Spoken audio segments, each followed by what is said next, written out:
All right. We are live. I hope we have sound and everything's good. Thank you for your patience, everybody. It's an awesome day. We have two phenomenal truth seekers in the truth community, Mikey and Aubrey Jenny.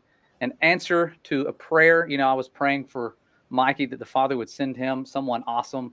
And Mm. wow, he never ceases to amaze me with the answer to his prayers. So you guys have teamed up, Aubrey and Mikey, and I've been wanting to share their ministry, and it's cool. He reached out to me, and we got to hang out the other day, and so I'm going to let them talk about their ministry and share some things they've seen because our journeys have been unique lately. I got to go to DC and I shared a little bit of that on here, and then they got like just transported there by like almost coincidentally, and Yeah. there are no coincidences. They got put that direction, so they got some stuff to share. And I'm imagining you guys being there, knowing the things that you know, kind of like you guys seem to know far more than I do. It was hard for me. It was like somebody just dropped me off in Babylon and was like, "Here you go, have a Yes. field trip." What Yeah. was that like for you guys, and that trip and that experience, and just your journey to get to where you are now, how things are coming together? I'll let you guys share a little bit. I know I do a lot of talking and I can be long winded. So I'll try to let you guys share a bit of your journey and sort of what Candid Truth is about. Because if you don't know, they are now Candid Truth, and the links are all in the description. And I will pin them in the comments after this is over. But go ahead and just share a little bit for us. Awesome. Did you want to say something? I can vouch for being in DC and feeling like it was very spiritually dark. I I did not like being there personally. Yeah, it's like, get me out Yeah. of here. She was saying that the whole time. First, I just want to say thank you for having us on the channel, man. I love what you guys are doing here. And I still, I'm amazed that we are so close physically because I started watching you guys and I was like, man, this channel is awesome. And then I went to a meetup and heard you talking or something. Something made me know. I was like, that's them. That's the Flat Earth Brothers. Used to be Flat Earth Brothers back then. And I was like, I wonder where they came from to come to this meeting. And you're literally neighbors. And so it's been cool to get to hang out from time to time. And really appreciate you doing this because we started this ministry just under 3 months ago.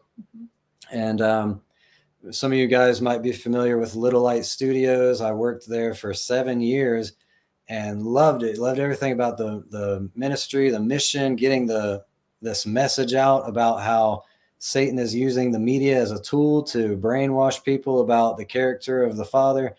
And a series of events happened to me, and I believe it was, I don't know, I can't blame everything like it's a satanic attack, but in 6 months' time, my mom had a stroke, which became dementia. My 15-year-old special needs daughter passed away, and wife wanted a divorce. That all happened in 6 months' time. That's a lot to take on.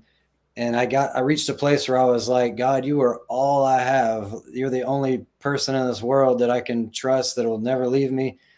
And for 2 years, I just clung to him. And I'm not saying that I'm not no longer clinging, but for 2 years straight, it was just like he was all I had. I started memorizing Bible verses, promises.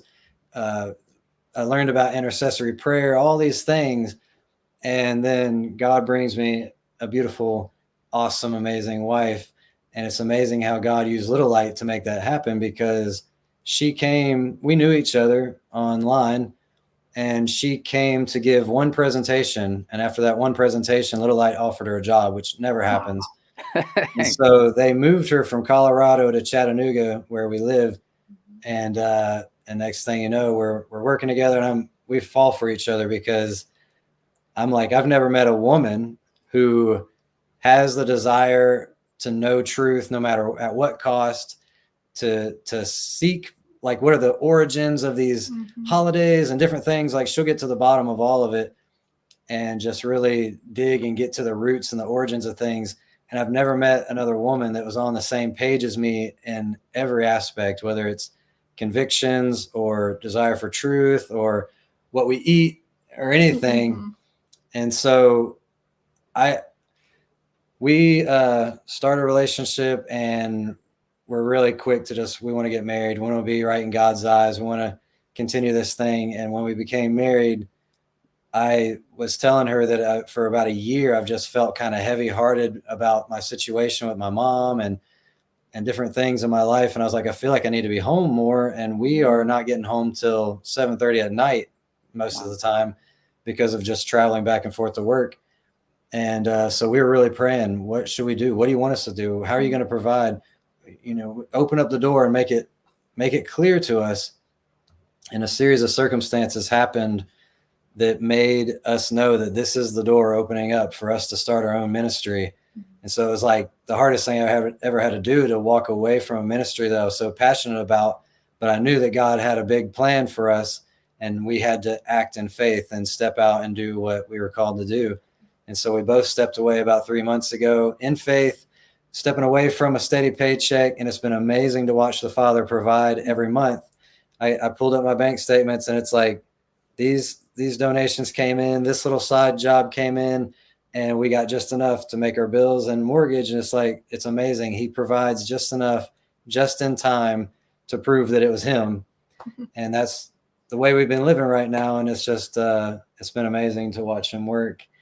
That's awesome. You want to tell something? No, I think he summarized it very well. Yeah, very well. Yeah. What Josh was talking about was we wanted a little getaway because we've been just working so much and doing all this stuff. So we're like, let's take almost a week, less than a week probably. Let's take a week vacation. We went to the Florida Keys. Now we live in Chattanooga, and we had to fly to North Carolina and then to the Keys. We have this amazing trip at the Keys. We go to the airport. We go back to North Carolina, and our next stop is Chattanooga. But North Carolina says your flight has been delayed for 24 hours. It wasn't weather related, so they paid for us to get a hotel room, and we're here in North Carolina for 24 hours. We go back to the airport, back to North Carolina airport, and we get these text message, delayed, 6 times delayed, and finally cancellation due to weather. Now we're like, okay, when can we get home? And they said, well, you're not going to be able to fly home for 2 days. And if you want to get on that flight, we need to fly to DC. We're like, okay, let's do what we got to do. So they fly us to DC that night, and we have 2 days in DC. Well, 2 nights or something.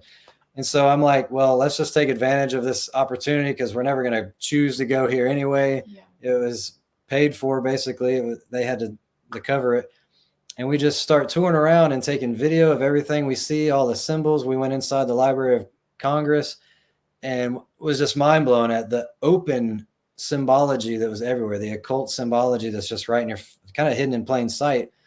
But the really interesting thing was 2 days later, when we go to the airport from DC, they fly us back to the same airport in North Carolina. Now, why would we be at North Carolina and they'd say, we can't fly you back home for 2 days. We need to fly you to DC so you can come right back here to this airport and go to Chattanooga. It makes no sense. Yeah, it makes no sense. And then it's like, you see what you've come across, like your purpose, that prophetic journey into and out of Egypt we saw in the Bible so many times. Like, why did they have to go to Egypt? There's all this stuff there. And there's always, you see a purpose at the end. You're like, that's why. So, wow. Journey into Babylon, back out of Babylon, like over and over. And it's cool because we were just there. Wow. What a journey. So I have a clip here of, if you want to share the presentation mode. And this is our ministry. It's called Candid Truth. And Aubrey actually came up with the name. What were you thinking about the name? I just noticed that a lot of people within spiritual walks or religion, they don't have these conversations that are so truthful and candid with each other about what is the truth. And I experienced that in my younger years and fell into a lot of deceptions and even problems in my life because no one had told me about it. And I think our youth really need that as well. So it's kind of pegged towards everyone so that we're all having honest conversations about what God really has to say. But especially trying to get the youth to understand before they begin to fall for Satan's deceptions. So I was sitting there one day, this was actually even before, sounds really strange, but even before we did not work for Little Light, or we stopped working for Little Light, and So it came to me. There. Yeah, we were still there. And I was thinking of like, what would be a good name for a channel or a podcast or something that we do? And I felt like God just impressed my mind, like Candid Truth. Mm-hmm. Okay, that has a ring to it. It works. Like, I'll go for it. So we talked about it. I shared it, and it ended up being great. Yeah. See why I love this phone? Yeah, I know. When I saw you guys got married, I was like almost screaming at my computer, like, yes. And then you guys went live together and started this. And I think one of my first comments was, man, a bunch of demons just lost their job. Yeah, dude. Oh, it was I love that. Yeah, it's like they totally just got fired. It's like, sorry, So what's guys, awesome, no room for your stuff here. Before we got married, one of the first time we hung out, we took a walk, and it was like a mile long walk, and somehow the conversation of flat earth got brought up, and I was like, I don't even know if I told her what the topic was. I just said, look at these verses, and we're walking down the road, and I'm showing her these verses about the firmament and where the sun and the moon and the stars are. They're actually in the firmament, not outside of some vacuum and everything. And I'm just showing her these verses, and like, look, the Job talks about that the sky is strong like looking glass, and it talks about here it's like a vault and all these things. And she was so receptive to it. That's really the first time I've had anyone just not be like, no, cognitive dissonance just right away, like, no way, you're nuts, there's no way. She was just like, wow, that's really interesting stuff. And as I would show her like a verse, I would show like a video of what stars looked like under, how they look like they're underwater, lights underwater. And I said, that makes sense because there's water above the firmament, and they're basically LED lights in the water. So I was like mainly just showing scripture, but also showing a few things here and there that verified it through, our senses and science. And so then we ended up before we were even married, we ended up going to the flat earth debate. And I thought this would be a great way, if there's any doubt in her mind, she can hear both sides of the thing. And that's where we saw Josh and hung out with him and a couple other people, Matt Beavers. And yeah, that was a great experience because it just showed how one side, the side that's going for biblical cosmology, was cool, calm, collected, showed the evidence. And the other side was just like, all right, it's my turn. You're dumb. You're a flat earther. And I can't believe you think you believe this, and get out of here. And it was amazing to see, like, this is how a debate goes on this topic. It's facts versus ridicule. And, I think that really helped solidify some things early too. But so when we came up with this concept of doing the ministry, and she came up with Candid Truth, I made this logo because, wearing sunglasses kind of represents that you're cool, and you're seeing his brain because he's using his brain. There's so much propaganda in the world that makes it uncool to be smart. Think about it. Beavis and Butthead were glorified, and everybody wanted to be like them, and they were so dumb. And I'm old school, so I'm bringing up stuff from the past, like Family Matters. Eddie, who was like the main character of the household, he was really dumb, and he got all the girls. And Steve Urkel was really smart, and he got shoved in the lockers. Saved by the Bell. Zach Morris was really dumb, cheated all the way through high school, always had the hot girls. But Screech, who was really smart, was getting shoved in the lockers. So I started seeing this pattern, like they're making us think it's cool to be dumb because they want to control us. It's so obvious that when you have a government that's full of the occult and that they're being controlled by Satan, that they want to dumb the people down. They want to make God look like a villain. They want to make you think being dumb is cool so that you don't research anything, so that you're more easily controlled.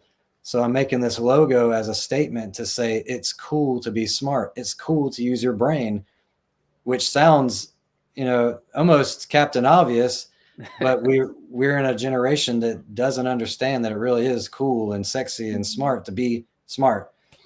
So that's where the logo comes from.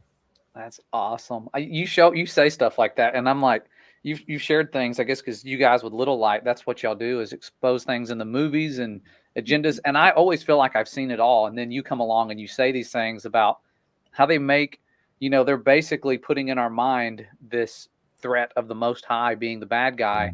And then when you tell me how they do it, I'm like, I had no clue that's what they were doing, but now it makes sense and it's obvious. And like some interesting things you shared, like the one day you said it was about this documentary. I'm even afraid to say the name, but it was about, I don't even know. It's hard to say the words because I'm afraid we'll get banned on here, but you're like, you can't even type that movie, the name of that documentary in Facebook Messenger and send it to somebody. It'll get blocked. Crazy. And I was like, whatever. And I send it and it's like blocked. I'm like, I just typed in the name, like as if it was like an expression. I didn't say this. I didn't even put a link.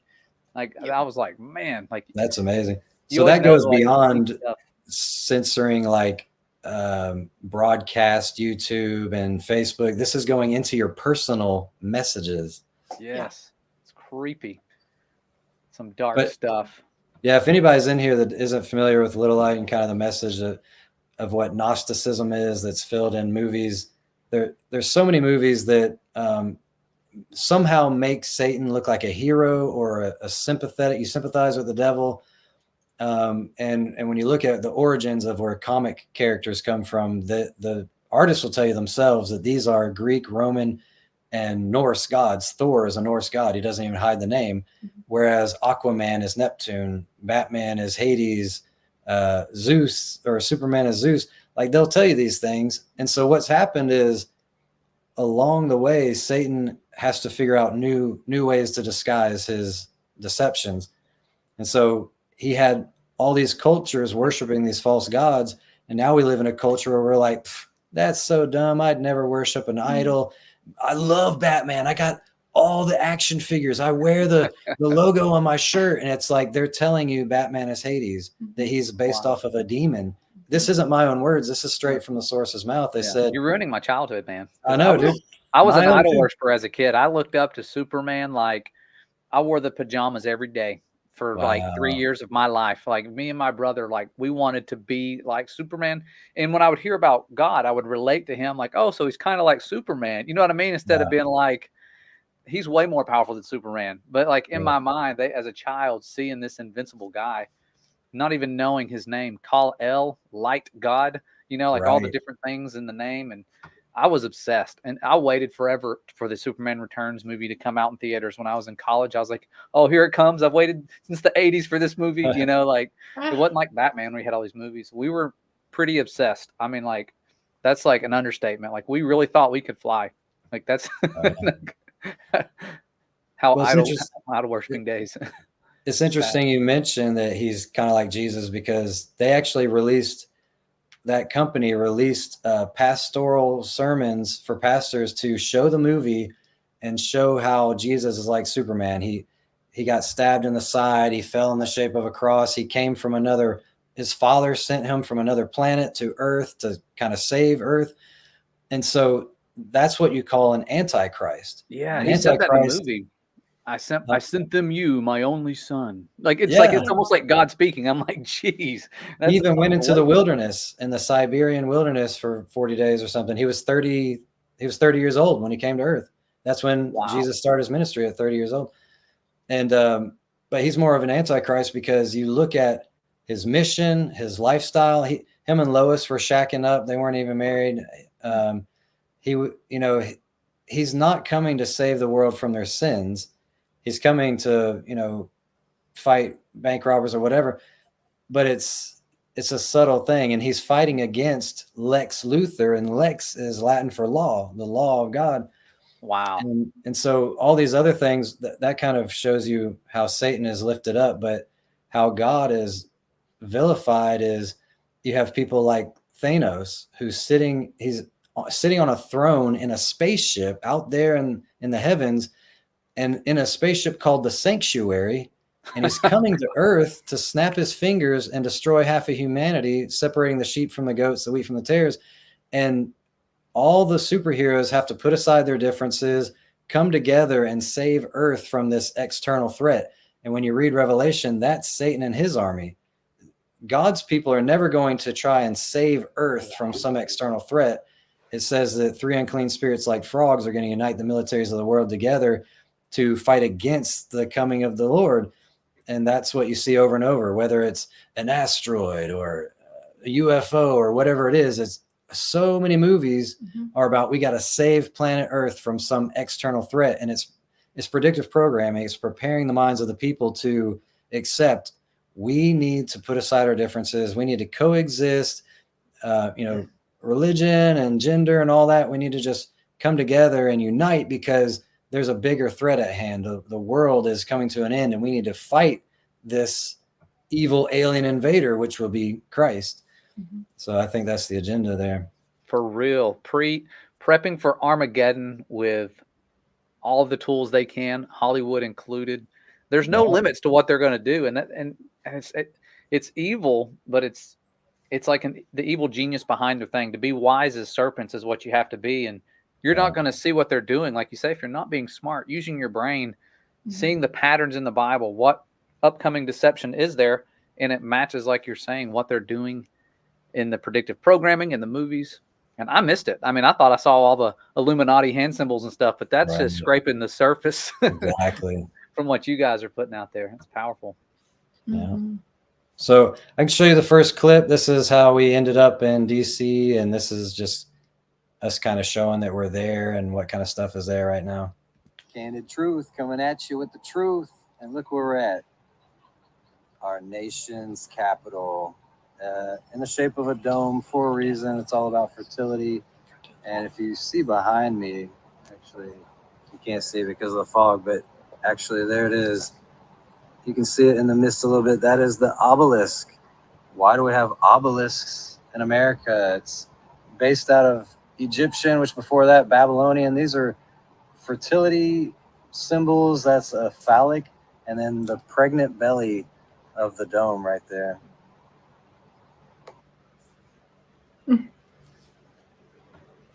Oops. Did it freeze? So, yeah, I mean, you said it perfectly when you said you were, when you were there, you felt like you were in Babylon. We're going to show how all of this stuff originates from Babylon. Yeah. I don't really have much commentary yet, but I know we're going to get into it quite deeply. Yeah. So let's look at the next slide then.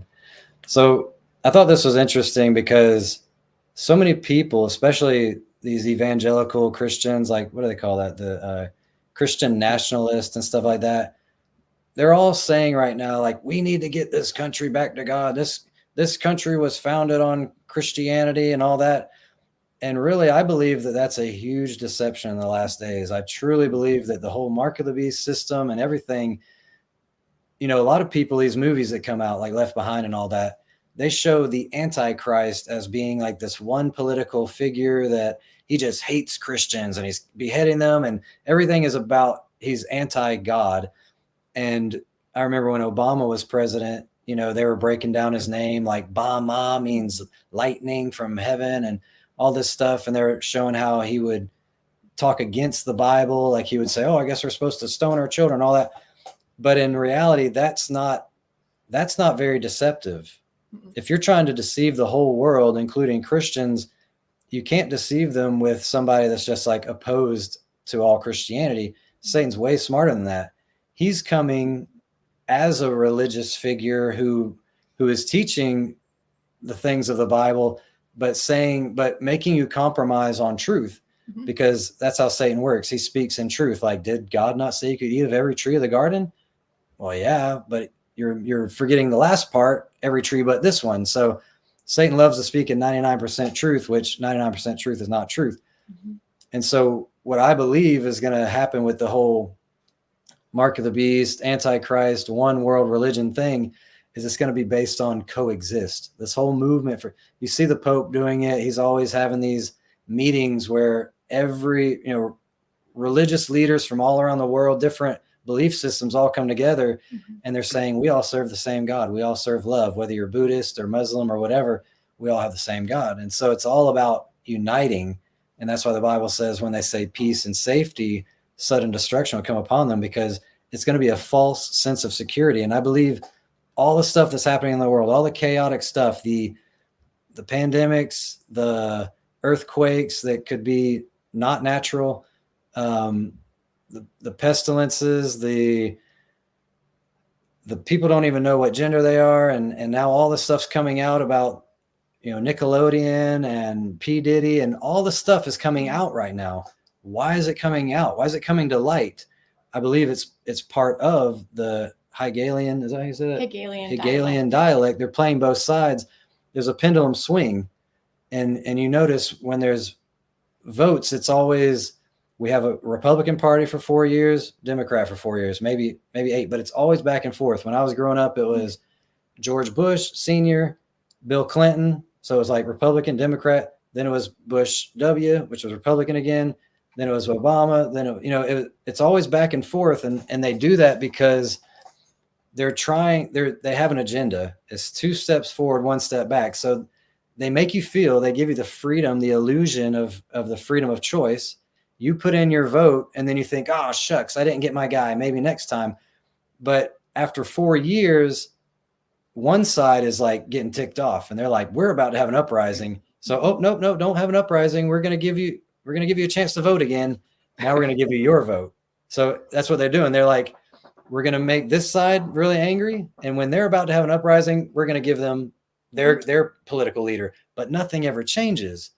When I was in high school, Christians said they vote Republican because they're against abortion. Yet abortion's been legal my whole life. Nothing ever changes. So 2 steps forward, 1 step back means they put a lot of these crazy laws into motion. And then when people get upset, like, you're taking away our freedoms, and they say, oh, okay, we'll back off. They take one thing away, 2 steps forward, 1 step back, but they're making progress towards the agenda.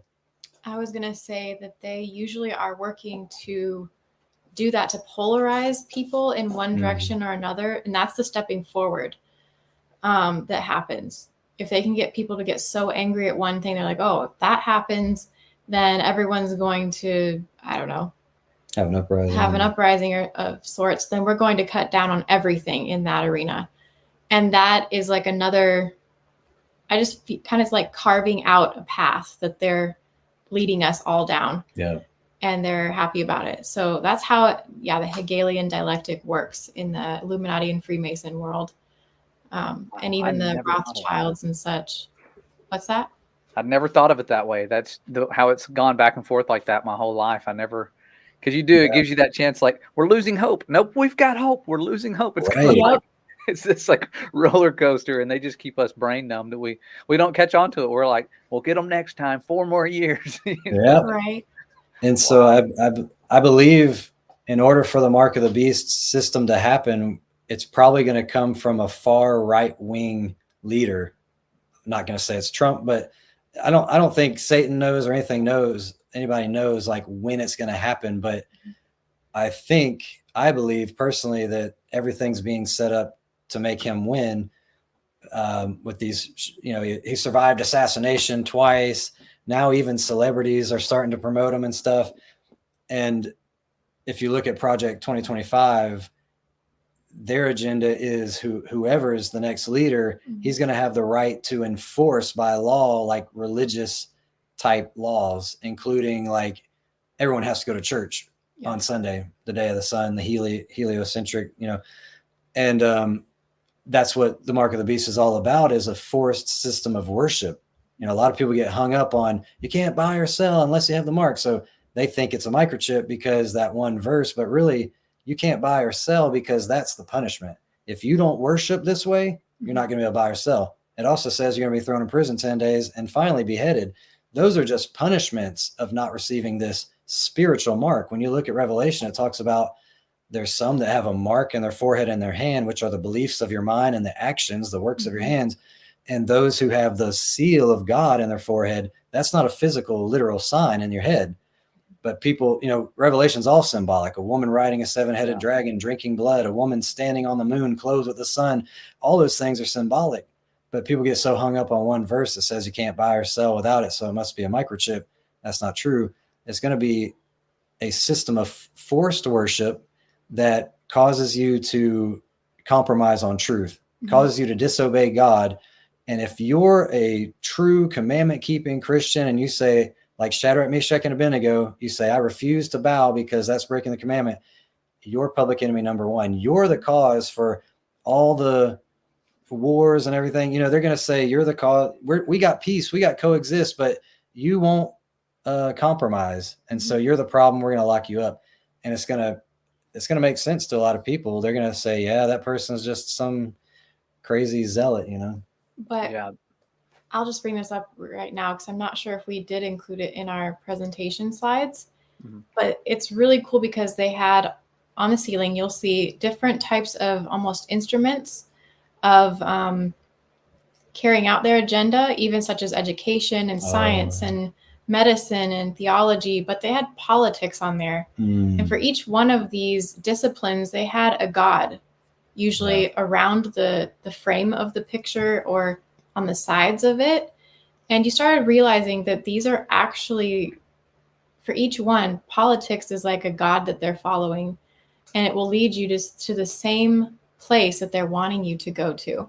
It's not actually, it's almost like a weapon that's being formed against us, actually, to be political and to be a nationalist or whatever. It's not really something, as a Christian, I always say we're supposed to be citizens of heaven and practicing that. And that means that you're for the Bible and what the Bible says, but everything else you're not. And you don't take sides otherwise. You just are stable in your beliefs in Christ and what you should be.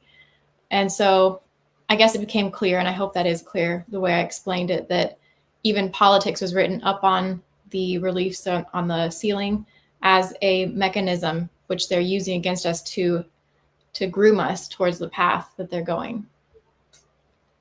Wow. Yeah. Did you have anything to say, Jeff? Now, I was just thinking, like, how you're talking about breaking the commandments, and it reminded me of Revelation, how the dragon is angry with a certain group, and it's the people that are keeping the commandments. That's right. And have the faith in the Messiah. Like, that's two things, and so it's like those are the ones he's mad at. Why is he mad at them? They're not taking the mark. They're keeping a commandment. Those darn people. Right. Like, it's what they don't want you to do. They don't want you to keep the commandments. It's been like that. The Inquisitions, when you look into that. I'm getting back into that with looking into Christopher Columbus, finding out that he had to pretty much hide his beliefs, his somewhat Jewish ways. And they call it Jewish. It's, you know, there's more than just Jews. He could have been from any tribe, but keeping a commandment. If you were keeping the Sabbath, you were Judaizing, and you were to be exiled or killed. And so those days are coming again. It's like they practice it back then, and they're like, okay, that worked pretty good. We got a lot of people to do the worship this way on this certain day. And now when we enforce it, we can use similar tactics, maybe not be so rough, maybe make it look like it's because this person who's the saving the climate. Yeah. I wondered how in the world are you going to get atheists on board with this forced worship, but they're pushing this whole climate change agenda so much that when the pandemic was going on, they were saying on the news and stuff, I remember seeing this stuff. They said when people were forced to stay home, we saw climate change coming down, and they're saying, you know, the more you stay home, the better we're helping this whole climate change issue. So I believe they're going to start saying, you know, Sunday is a day of rest, and everyone's going to have to, you know, you're not going to buy or sell or any of that. And it's going to help the climate. And it's already, you look at the government shuts down on Sunday. You don't get mail. You can't go to the DMV. There's blue laws in our country that say in certain places that enforce them, you can't buy alcohol on Sunday. You can't buy a car or whatever. And this stuff is already happening in Germany and Poland, and it's happening right now all around the world, these blue law, Sunday law things. So I do believe that's a part of the enforced worship that's soon to come. But, you know, I'm saying all this to build up. A lot of these Christian nationalists, I believe, are really deceived because they're putting their hope and faith in a man that they believe is going to bring the country back to God. And what a perfect setup for enforcing worship, because they're going to say, look, this world is so bad. We've gone so far from God when we took prayer out of school and all these things. The only option we have is to make people go to church so that we can force morality on people. And then we'll see a difference. And that's the major deception that I think is coming. So here on this slide, there was a bus that went by and it says, Christian? This is the question we want to answer right now. Was our country founded by Christians? Find out about the faith of our founders. Yeah, we'll see when you go inside and look. There's nothing really Christian about what's inside. So I went to this website to see what there was, and it's saying the path to truth is clear, and it's saying learn the American story, find indisputable information, know and discern the truth. And I was wondering what truth they're talking about. And it says the founding fathers on Jesus, Christianity, and the Bible. And it says for decades, accusations against the founding fathers have abounded. One of the common criticisms is that the founding fathers were a collective group of atheists. So this website that was on that bus is saying our country was founded on Christianity, that the founders were Christians, and that this is just a rumor that they're atheist or of some other kind of faith. And when I scrolled down, it's got notes for pastors and stuff so that pastors can share this at their church. And basically they're lying, they're brainwashing their congregation into thinking that this country was founded on Christianity. But we're going to see, like, there's no way that's true. It doesn't even make sense when you go there and you see what kind of stuff's going on. So Aubrey's here pointing at an interesting symbol in this in the Library of Congress. And as you see, there's the all-seeing eye that's on the back of our dollar bill, but it's right there. And it's like, even as a kid, I remember asking my parents, like, why is there a pyramid on our dollar? Because to me, pyramids were Egypt, and I never understood, like, why is it on there? And I never got a straight answer.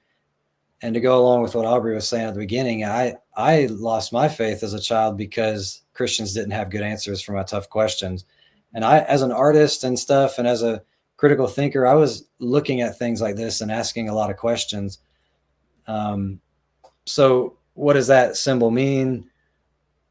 Well, it's in association with this symbol as well, the compass and square and compass. Yeah, the square and compass and the pyramid with the all-seeing eye capped on top are associated with a certain organization.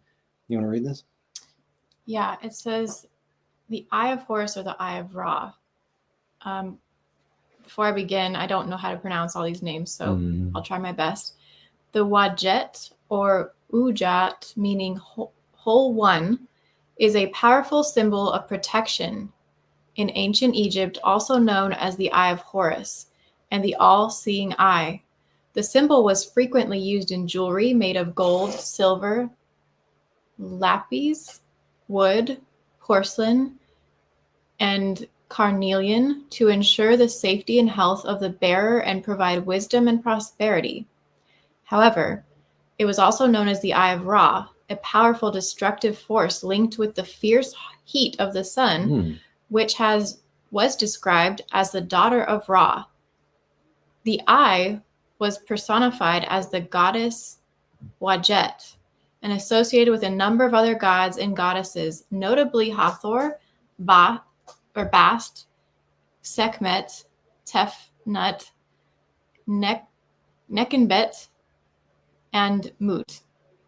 Wow. Yeah, so I mean, we know that this all-seeing eye is the Eye of Horus, Eye of Ra, and this comes from Egypt, but even before that, it came from Babylon. If you scroll around on this site, you'll see that it dates back before Babylon. The Bible talks about Babylon as being these, basically, symbolically, we are Israel. God's people are Israel symbolically. There's neither Jew nor Greek and all that stuff, is what the Bible says. So as a believer, we are Israel. Revelation talks about the city of Babylon, which doesn't even exist today. That's another reason that it's a symbolic book. It's talking about the people who are not God's people. And you'll often see through the Bible, it talks about those of Egypt and those of Babylon. Egypt and Babylon are like hand in hand. Babylon basically became Egypt. They're one and the same. Yeah. And so, this isn't even a conspiracy theory. I got this right from Freemason.org. You see that the first president of the United States was in fact a Freemason. Not a conspiracy theory, not trying to make something out of nothing. That's just the way it is. And so I went to the Library of Congress website, the official website, and we noticed these busts of men all around the building. It was kind of weird. And it says right there that there was 33 ethnological heads ornament the keystone of the first story windows. 33. Why, out of all the numbers that you could pick for these busts of men to be around the building, was it 33? Right. It's the 33 degrees of Freemasonry that, Oh, wow. the steps to Freemasonry. And, this came from MasonicVibe.com, and it says, what is a 33-degree Mason? And it's a master Mason. So the number 33 is very significant in Freemasonry. And I don't believe it's some coincidence. When you're building a building that costs millions of dollars or however much it costs, and you're putting statues on it, I don't think they just said, well, there's only room for 33, or we pulled a number out of a hat and it was 33. It's not coincidence. This was interesting. You want to say something about this? Yeah. So we're walking up to this area, and it's beautiful, of course, but a huge fountain of all these gods riding on horses mainly, except for those are the two women on the sides. This is Neptune in the middle. And all of a sudden I just thought to myself, yeah, this is of all things, this is just all other gods like that we're seeing here. It's not Christian at all. And we made sure to get footage of that. But just for you guys to know, it is King Neptune. This is also on loc.gov, which is Library of Congress, the same website. So this, again, is not some conspiracy website saying, oh, I think that's Neptune. And this is right out in front. Yeah. Jeez.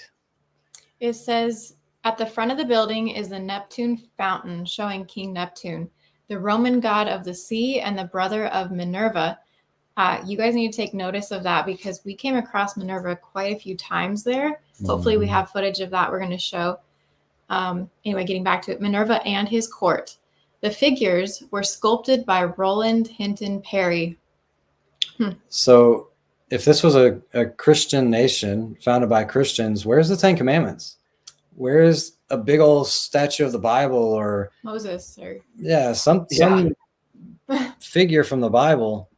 And here's us getting the footage, and you can see they're all shooting out the water, and there he is.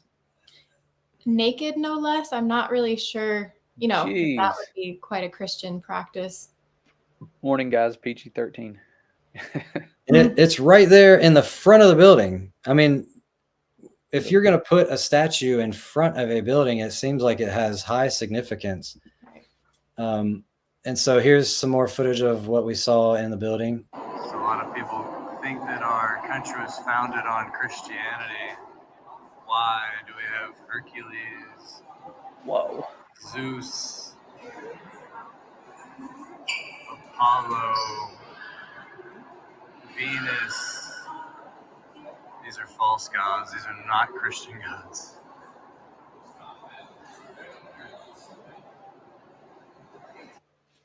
As a Christian myself, and when I read the Bible and it says, make no mention of other gods, don't even speak their names out of your mouth, why would you engrave plaques and put them on the ceiling of all these false gods? I mean, this is a Christian nation, right? Founded by Christians.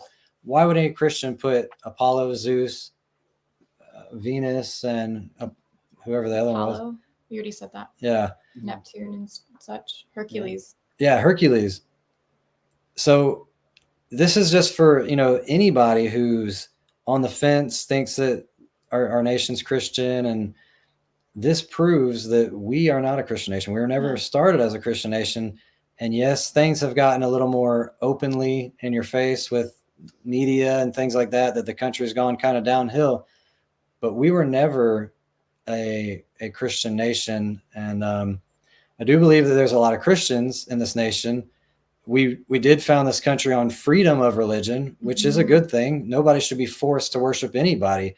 I believe that the people who founded this country were fleeing the persecution from papal Rome, who was saying bow to the Pope or burn at the stake.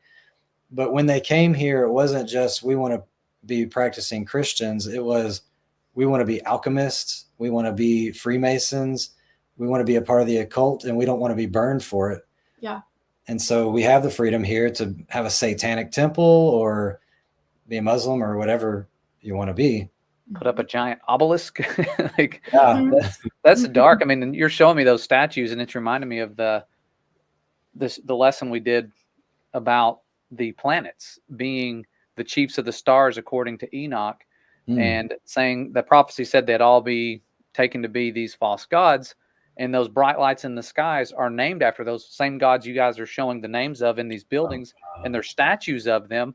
They made those statues to worship those lights in the sky as a god, and so that's why they all have those same Roman deity names. And here you guys are seeing that they're on display. It's not like, oh, we just like the way this art looked and this is from a famous sculptor. No, here's a false god that we worship. Here he is right here in the front of this water fountain, like front and center, like you said. My goodness, like this is dark. Like people have to understand this is not biblical, this place. It is DC, I think, stands for Devil's Capital. I don't think Wow. Columbia. That's interesting. Yeah. So are you gonna play that, or is it not? Yeah, I can play this clip right here. Okay. So this is the Ouroboros right there, the serpent biting his own tail. Okay. Yeah, so some people might not even know what some of these symbols are. As a kid, I actually drew this picture. I don't think I ever seen the symbol before, but my imagination just made me kind of think of like, what if a snake bit his own tail and ate his own body or something?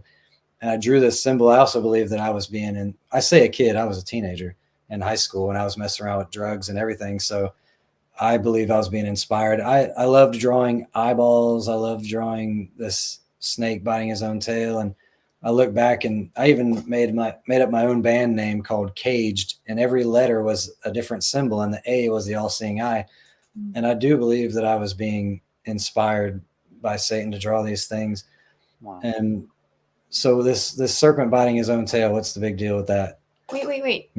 Okay, I'm sorry. I have to jump into this. Mm-hmm. Do you see the name underneath that? Yep.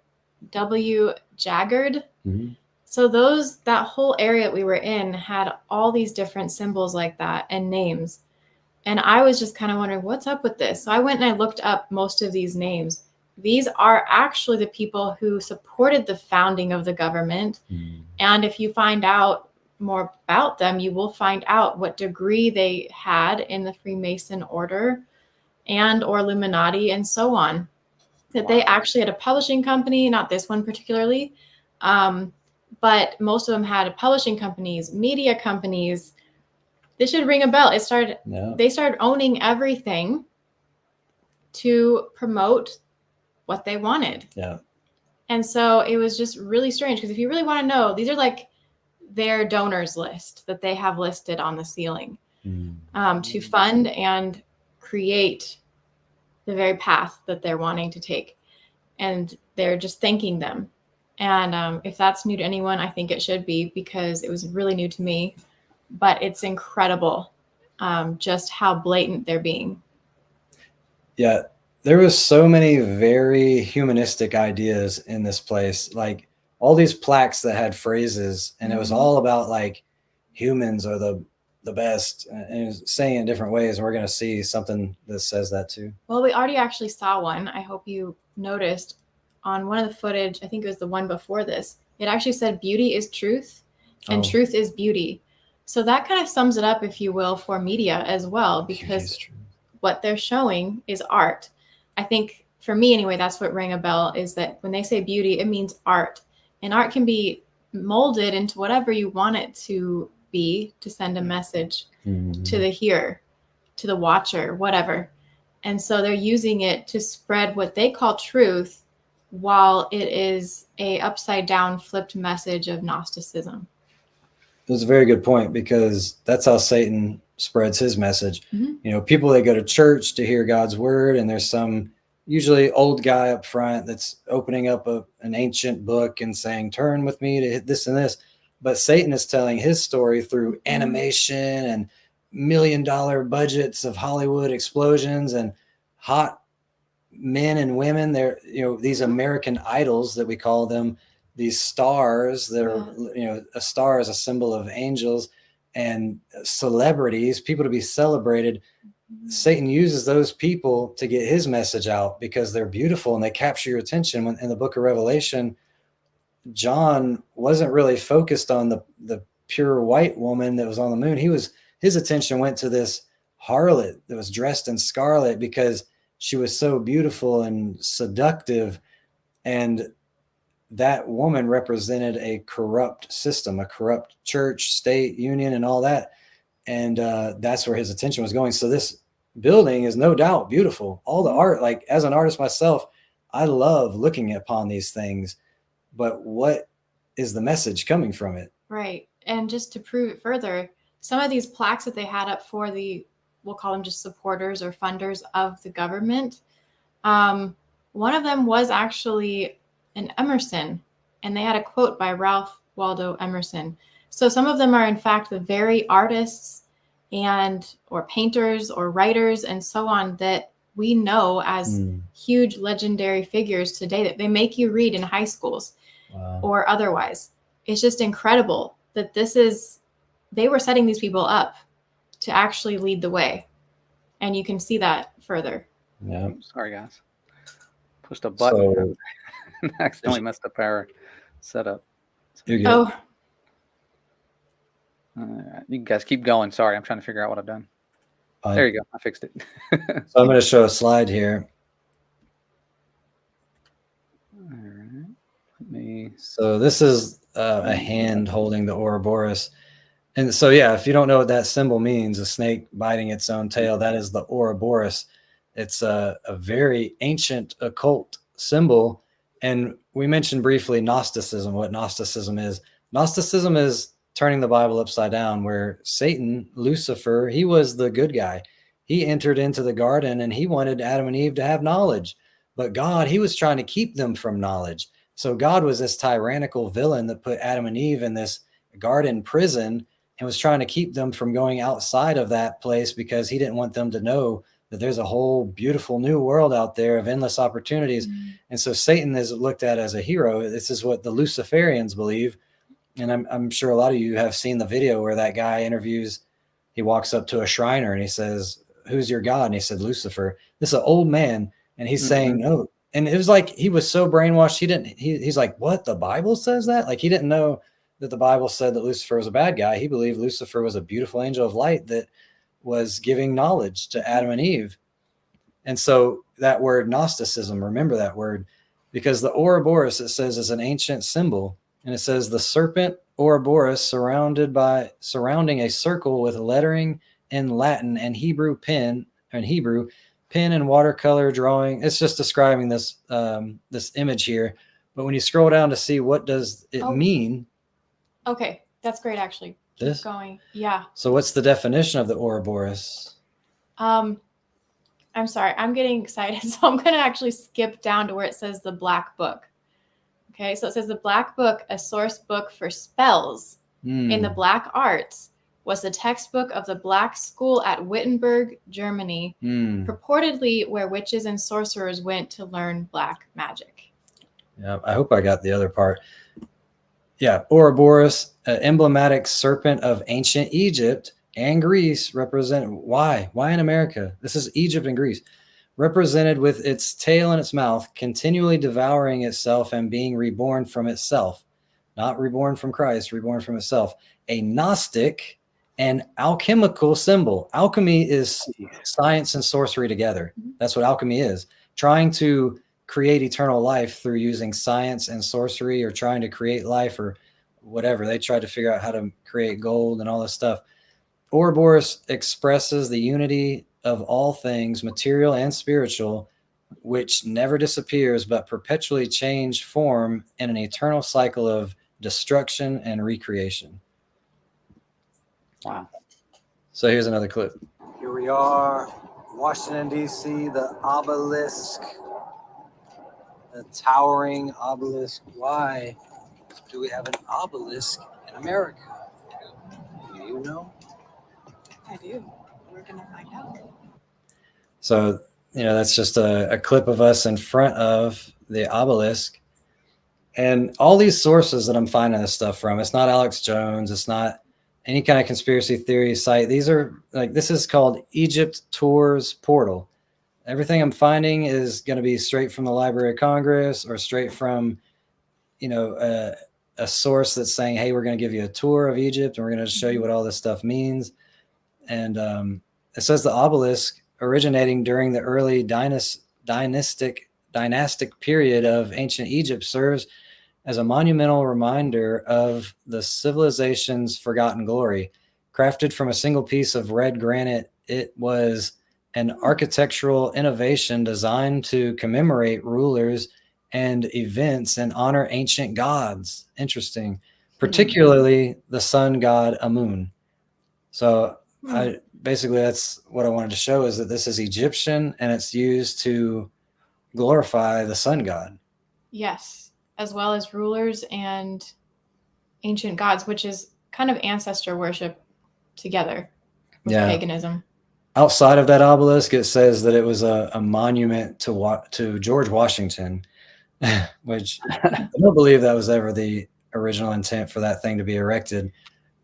But again, we're seeing a comparison to Egypt and Babylon, because all of Egypt's stuff originated from Babylon. So what you were saying, you felt like you were in the belly of the beast, like right there in Babylon. We're seeing again Ouroboros from Egypt. We're seeing obelisks from Egypt. We're seeing the all-seeing eye of Ra from Egypt. All this stuff originated from Babylon. There's less history, less historical facts of Babylon. That's why most of these things say it's Egypt, because they don't really have much proof of Babylon. But what was I going to point out here? When you look at Washington, D.C., you'll see the dome of the roof of the Capitol, and then in front of it, it's far away, but in front of it, you can get it in the same camera shot like we did at the beginning here. You'll see the obelisk. This is the same image that you see in Rome. Rome, Vatican. You'll see Vatican is an exact mirror image of Washington, D.C. You'll see the dome roof with the obelisk in front. And when you look at the book of Revelation, it talks about that there's going to be a beast from the dry land, which I believe is America for many different reasons. The beast from the waters is Rome. And it says that later, after Rome, was another nation that came up. America's the only one that came up that had horns like a lamb, which is a representative of Christian, but speaks like a dragon. That's America. And it says that this second beast will point all to worship the first beast, which was Rome. And then it's going to make a mirror image. It's going to make an image of the beast, which I believe Washington, D.C. is a mirror image of Vatican Rome. You look at them side by side, Vatican Rome and Washington, D.C., and they are a mirror image of each other. Yeah, that's so, and you say that, and it reminds me of when D.C. was founded. It was called Rome, Maryland. Like, I didn't know that. I did not either. That's very interesting. Rome, Maryland, and the guy that owned it, his nickname was, or his name was Francis Pope. No way. Yep. It was something like that. I think it was Francis Pope, and they nicknamed him Pope of Rome on the Tiber because of the river. They joked this place was on 7 hills, they said, but it was literally named Rome, Maryland, where they built the Capitol. I think it's where the Capitol sits today. I could be wrong. It's been years since I saw this, but yeah, when you said that, I was like, oh my goodness, I'm having flashbacks to the old days when I was studying this stuff out and coming to these conclusions. Because yeah, like you said, Egypt and Rome, or Egypt and Babylon, those kingdoms at their heights were touching each other pretty much, like they were side by side. So yeah, wow, that's why those obelisks and things are so important. I was doing the research with Creation Standard, and I was talking to you guys about this, and I believe Aubrey knows a lot about the obelisk aspect, because let me move this real quick. Hold on one second. I see a comment that says America is not Mystery Babylon. I agree. I believe Mystery Babylon is the harlot that's sitting on the beast with 7 heads, which are 7 mountains or hills. That is Rome. It's when you look at the statue of Nebuchadnezzar, the legs were iron, the feet were of iron and clay. Clay represents God's people. He is the potter, we are the clay, right? God's people is the church. So the last empire before the stone cut without hands smashes that entire image is a mixture of iron, which is Rome, and a mixture of miry clay, which is a corrupt church. What nation in this world has a church state system that's a corrupt church? She's sitting on, so that's a parallel to the woman that's sitting on the beast with 7 heads, which are 7 mountains or hills, depending on which translation you read. And if you Google what is the city of 7 hills, it'll say Rome. And then you look, she's decked with precious stones and wearing purple and scarlet. You look up the words church, purple, scarlet. All you will see is the Vatican, because the cardinals and the bishops, that's their official colors, purple and scarlet. The Vatican's decked with gold and precious stones from top to bottom.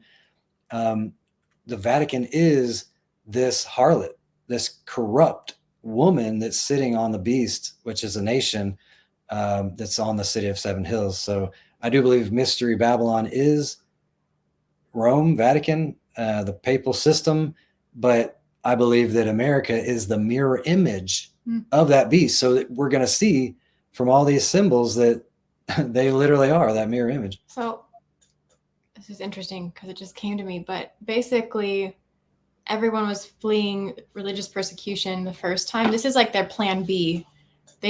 People didn't like the outright persecution and martial law that was forcing religious decisions, I guess, in Europe. So all of a sudden, it's like the system of Satan moved towards America. And they're like, okay, that's our new playground. Yeah. To give you more of like this feel that everything's okay, and you make your own decisions and Land you of have the free. freedom. Yeah. But really, if you look at the symbols like we're talking about, it's all the same. Yeah. It's still Satanism, Luciferianism, it's all that. And just to point that out, I don't know, I'm kind of going nuts here. I need to read this slide because it's amazing. If it weren't so, we wouldn't see all these symbols all over America. And especially like we're saying in the Vatican, why would they be prized possessions specifically erected in certain areas? It says on the 3rd bullet point there, it symbolized the unity of existence and the journey of the sun god Ra. Wow. And was considered a symbol of victory, achievement, and the pursuit of greatness. Can I keep going? Because it gets even better. Dang, that's dark. The obelisk design, a stone pillar tapering to a pyramidal top, was intended to pierce the sky, aligning with the Egyptians' astronomical observations and solar worship. So it says it right there. And then the next one, serving as a religious monument. Wow. The obelisk was associated with the Bennu bird. I've never heard of this. A precursor to the Greek phoenix. Oh, there you go. Oh, we have phoenixes everywhere Rising in our from the government. ashes, yep. That is right. Symbolizing renewal and the cyclical nature of life. That's the Ouroboros. There you go. Okay. So, plus obelisks are admired and adopted by various cultures worldwide, with many being transported to Rome, of course, like we said, during the Roman Empire. So I just had to get through that. It is really admitting everything outright. Yeah. And so even though it keeps talking about like Ra and all that, this is sun worship. Everything in our world, like she said, America is just a freedom, an illusion of freedom. You get to pick your own slave master. You can't go out and live off the grid. You can't, because every piece of land is owned by the government. You can't just find a spot in the woods and build a cabin and think you're going to live there. No, somebody owns that. Even when you own your own house, property tax every year. And so there is no freedom. And so what they're doing is they've enslaved us with the illusion of freedom. You get to choose your own slave master. You get to go to the church of your choice, denomination of your church on Sunday, not the Sabbath. And you're going to be mocked and ridiculed if you do keep the Sabbath. And I've seen articles where a woman sued the Hilton or something. She was a dishwasher at the Hilton, and she sued the Hilton because they wouldn't give her Sundays off. Yet I never see that when it comes to keeping the Sabbath. And, you know, the government shuts down on Sunday. We live in a heliocentric model. Everything points to sun worship, including all these symbols that are our government. The people who rule us are putting up as monuments in their front yard. It's all sun worship. And so there's even more. There is sun symbolism everywhere around here. This is the rising sun on the pillars between the sidewalk to get to the Capitol. And then here, if you look, those are swastikas. Ooh, over I and saw over. those too in other places. Yes. Mhm. Dang. Someone's like, it's just art. Right? Yeah. I don't believe that you spend this much money for, just let some artist do his own thing. Here Right it next to is. the Holocaust Museum too, nonetheless, is where mine was. Mhm. Yep, that's exactly what I saw. Yep. Right And there. I mean, so, literally 2 feet away from the Holocaust Museum. and what is that? Sun. More swastikas over here. So, how much further does this go? That's it. But there's an Ouroboros on the floor too. So I hope it freezes soon. Okay.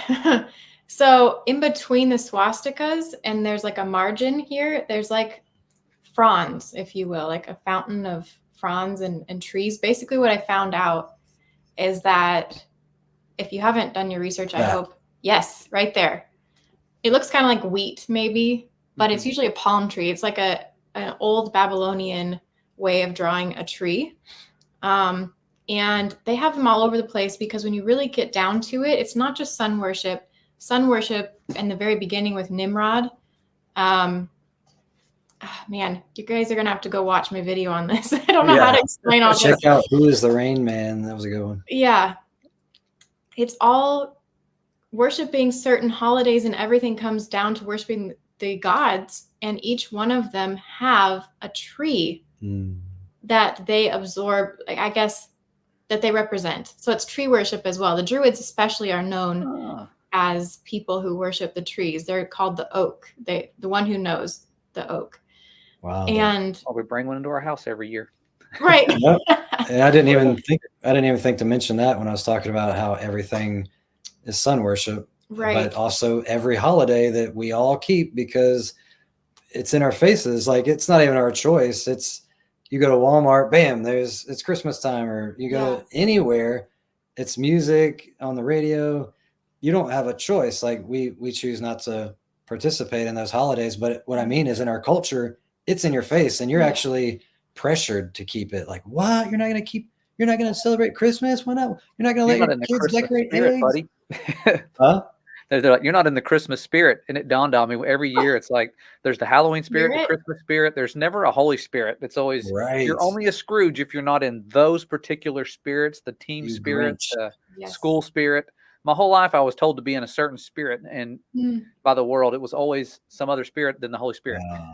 Wow. And the school spirit would be a Babylonian spirit because that's just an indoctrination camp that's teaching you to be a good slave and to believe in evolution and that we go around the sun and all that stuff too. Yeah. It's always animals too. You're a tiger. You're an owl. You're always some animal at your school. Like, we are the owls or whatever. It's We like were Indians, but yeah. that's not culturally correct anymore. But just if you want even more information, I touch on it on Who's the Rain Man presentation on our channel. But there's also, it's actually under androgyny, believe it or not. A lot of these show up. So go look at that presentation we have on androgyny. It's actually under the very gods that supposedly ruled the skies and the heavens, which were called the Anunnaki. Yeah.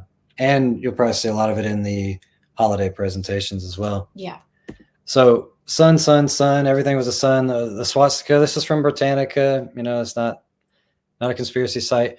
Swastikas, equilateral cross with arms bent at right angles, all the same rotary direction, usually clockwise. The swastika is a symbol of prosperity and good fortune and widely distributed throughout the ancient and modern world.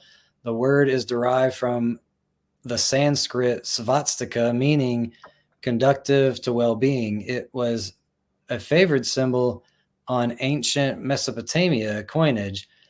In Scandinavia, the left-hand swastika was the sign for the god Thor's hammer. The swastika also appears in early Christian and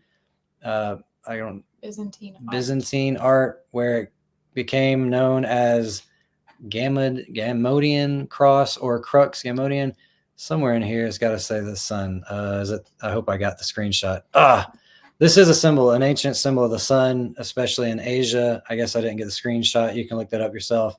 Just look up symbol of, or what does a swastika mean? And you'll see that it's the sun. It's the rising sun. It's the good luck symbol of the rising sun. So again, more Devil's in the sun house of worship. the rising sun. Remember that song? Yes. Wow. So here, more We sun. have the sun motif in the center, and all around the edges are the zodiac symbols. Actually, the tour guide lady just told me that this flower is a filler between each zodiac symbol. So you have Cancer, the crab, we have the Gemini.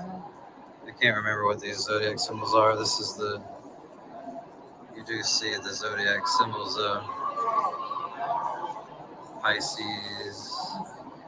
Dang.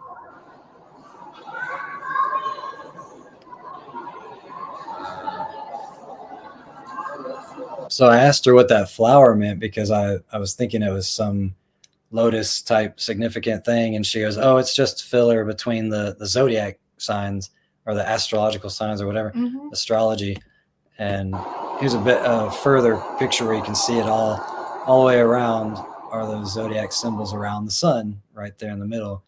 So more sun worship, but more interestingly, zodiac. And Britannica, again, what is zodiac? It says a belt around the sky extending 9 degrees on either side of the ecliptic, the sun's apparent annual path, which contains 12 constellations or astrological signs. In astrology, the outcome of an event, most notably someone's birth, is affected by the zodiacal position of the sun, the moon, and the planets. When the event happened, the orbits of the moon, of the naked eye, the planets also. So if you notice at the top, at the very top, it says philosophy and religion. This is a religious belief that is not Christian and actually condemned in the Bible. And it says the zodiac was divided into 12 astrological signs, each occupying 1/12 or 30 degrees of its great circle by the Babylonians. Again, it comes back to Babylon every time, about 500 BCE, many of the Babylonian signs, for example. So I don't have to read the whole thing, but just to show that this is a religious belief condemned by the Bible, and it comes from Babylon. Why do we have this in America when America is supposed to be a Christian nation founded by Christians? It's not true. There's nothing about any of this stuff that I did not find any evidence that Christians founded this country at all. I saw the name Moses up on the plaque. That was about it. It was someone else though. But that could be Kabbalists too. They believe in Moses, or even Muslims. They believe in Moses. Yeah. So sun worship. I wanted to find out, where did sun worship? Where was it talked about in the Bible? Because maybe it's not even mentioned in the Bible. Maybe it's no big deal. But it says sun worship. You want to read this? Are you sure you want me to read the entire thing? Or just comment or whatever. Okay, so it's starting to describe that sun worship was seen in, I'm just going to jump around, India, Greece, the Mayans, Incas, and later on, I mean, in the beginning in ancient Babylonia and Egypt. I'm going to jump down to where in Phoenicia, it was the solar Baal or Baal Haman. That's important because when we see Baal, we know it's Baal worship. Baal worship is sun worship. You'll see that bull with the sun disc between his horns. Okay, in Egypt, it was more highly known as Heliopolis. The rest is just extra kind of fun information. But the last part here where it says, the last sentence, God warns that he will destroy the sun images and destroy the worshipers. And the penalty for sun worship was death by stoning if there were 2 or 3 witnesses. Wow. I looked up these verses where I wanted to find one that directly said something about it. Deuteronomy 17 verse 3 was the most direct about it. I believe I still have it pulled up here. Yes, I do. It says, this is King James Version, and hath gone and served other gods and worshipped them, either the sun or the moon or any of the host of heaven, which I have not commanded. Dang. That reminds me of Jeremiah. Did y'all read Jeremiah yet? 43? Jeremiah 43? I don't think so. And it says, this one is interesting because I did research on this when I was looking into Eratosthenes. I was like, because some depictions show an obelisk that he was using for the shadows. And so I started looking into it, and he used obelisks, not sticks, not That's right. wells, but obelisks.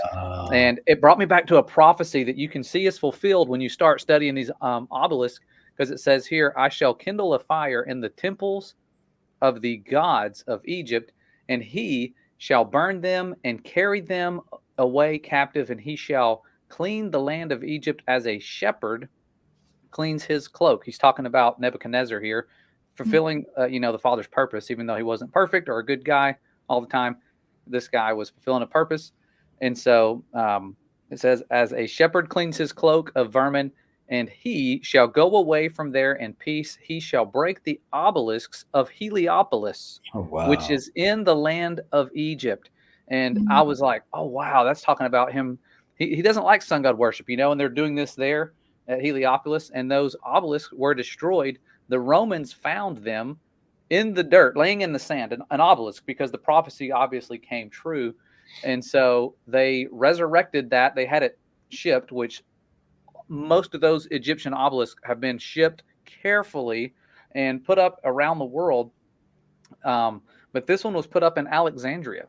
And so where Eratosthenes made his second observation, or his observation of the obelisk with the shadow, or I guess his friend made the observation, was probably, it could have been that very exact same obelisk from Heliopolis, trying to prove the globe, with this guy named Eratosthenes, who was a Zeus worshiper. And he grew up in a town of Cyrene, which was allegedly founded by the sun god Apollo.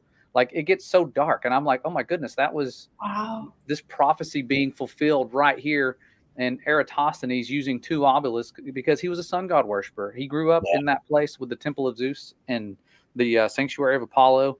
And my goodness. And then St. Peter's Basilica, there's that obelisk. Everybody knows that one, the famous one right there in the middle. And that's like where the Pope lives.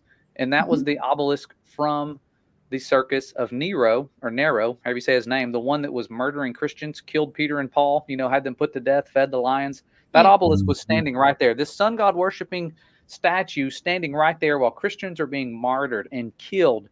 And they're like, what can I decorate my living place with? How about that exact obelisk? Let's have it put right here. That's what they did.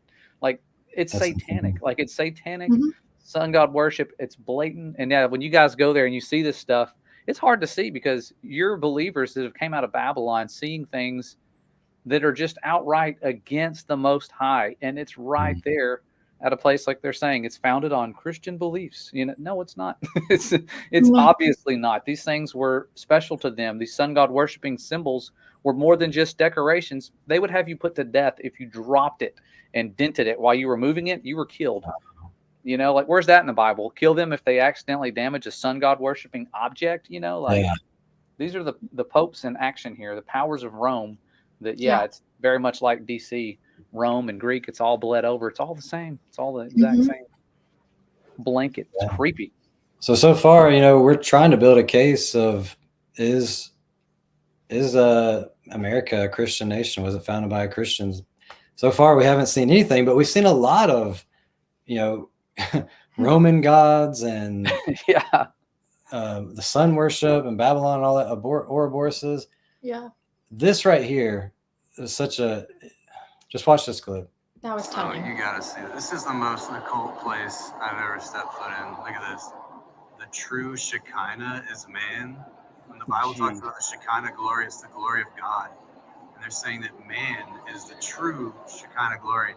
And now look, you got the hat, you got the Freemason logo right there with Pan playing the pan flute on the left and the trumpet on the right. This is insane.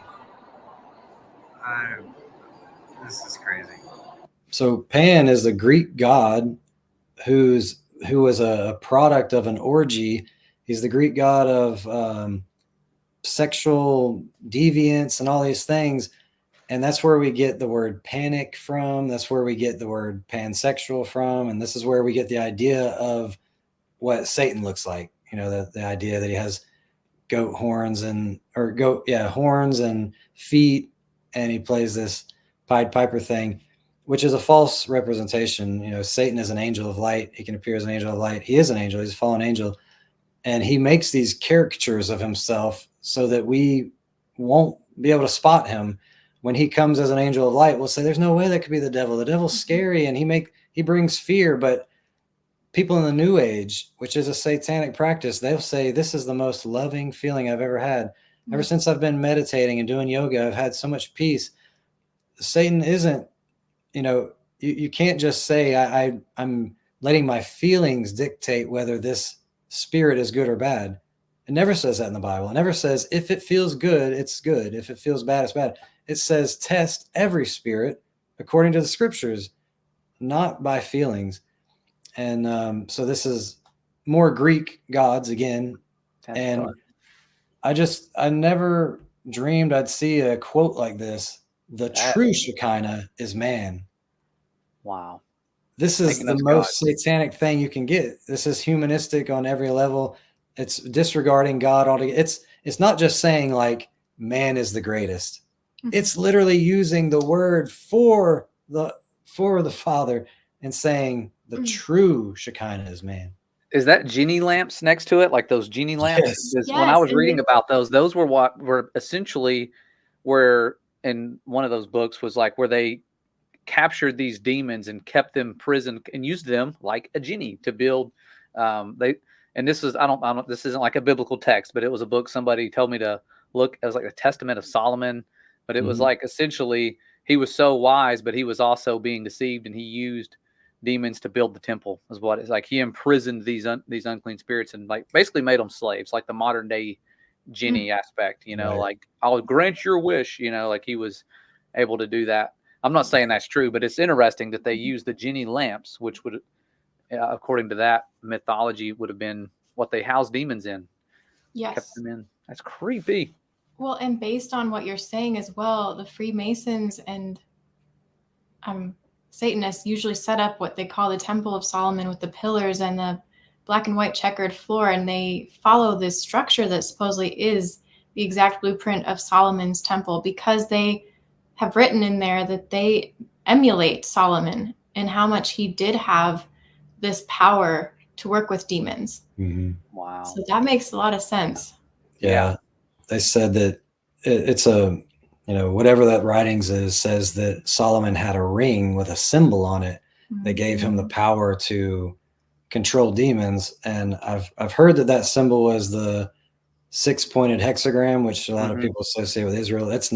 That symbol is not a symbol of Israel. That's another deception. No. Yeah. That if we're Israel and as God's people, and we're using this symbol, flying these flags, I stand with Israel. You see all these Christians doing that, and they're flying this occult symbol, the hexagram. But I think maybe the Masons believe that his ring was the compass and square, maybe because they wear that ring. But something I was going to say something about that. But yeah, when I used to park cars at a hospital, I seen this is when I first started waking up in 2012 about this, all this New World Order and all this stuff. And I would park a lot of cars that had these metal emblems on the back of their car that had like the double-headed eagle or the phoenix with the number 33 or 32. And I remember finding a book in the side of it. And I had a flip phone at the time, but I was like looking around. I was taking pictures of every page in that book. And I remember I came face to face with a Freemason who was in an extended part of my family. And he was saying, that stuff you believe isn't true. The Freemasons, it's not a religion. And I'm looking at a picture of him on the wall. It's a plaque of him in the middle wearing the apron and all these guys around him. And there's a gavel, a little wooden gavel on it. And on the plaque, it says, Worshipful Master. And I'm like, you're sitting here saying it's not a religion, and yet you've elevated to the Worshipful Master. And when I looked in that book, it was showing the plans of how each temple looks, each Masonic temple looks. It says that it's always got to be in the second floor. It's always got to be facing the east. It's always got to have the not a pulpit, but like an altar in the middle.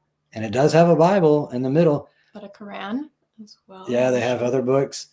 And it's all based on religion, like facing the east and all this. They call it an altar and all these things, which the Bible talks about not doing. That how many elders? Was it 20?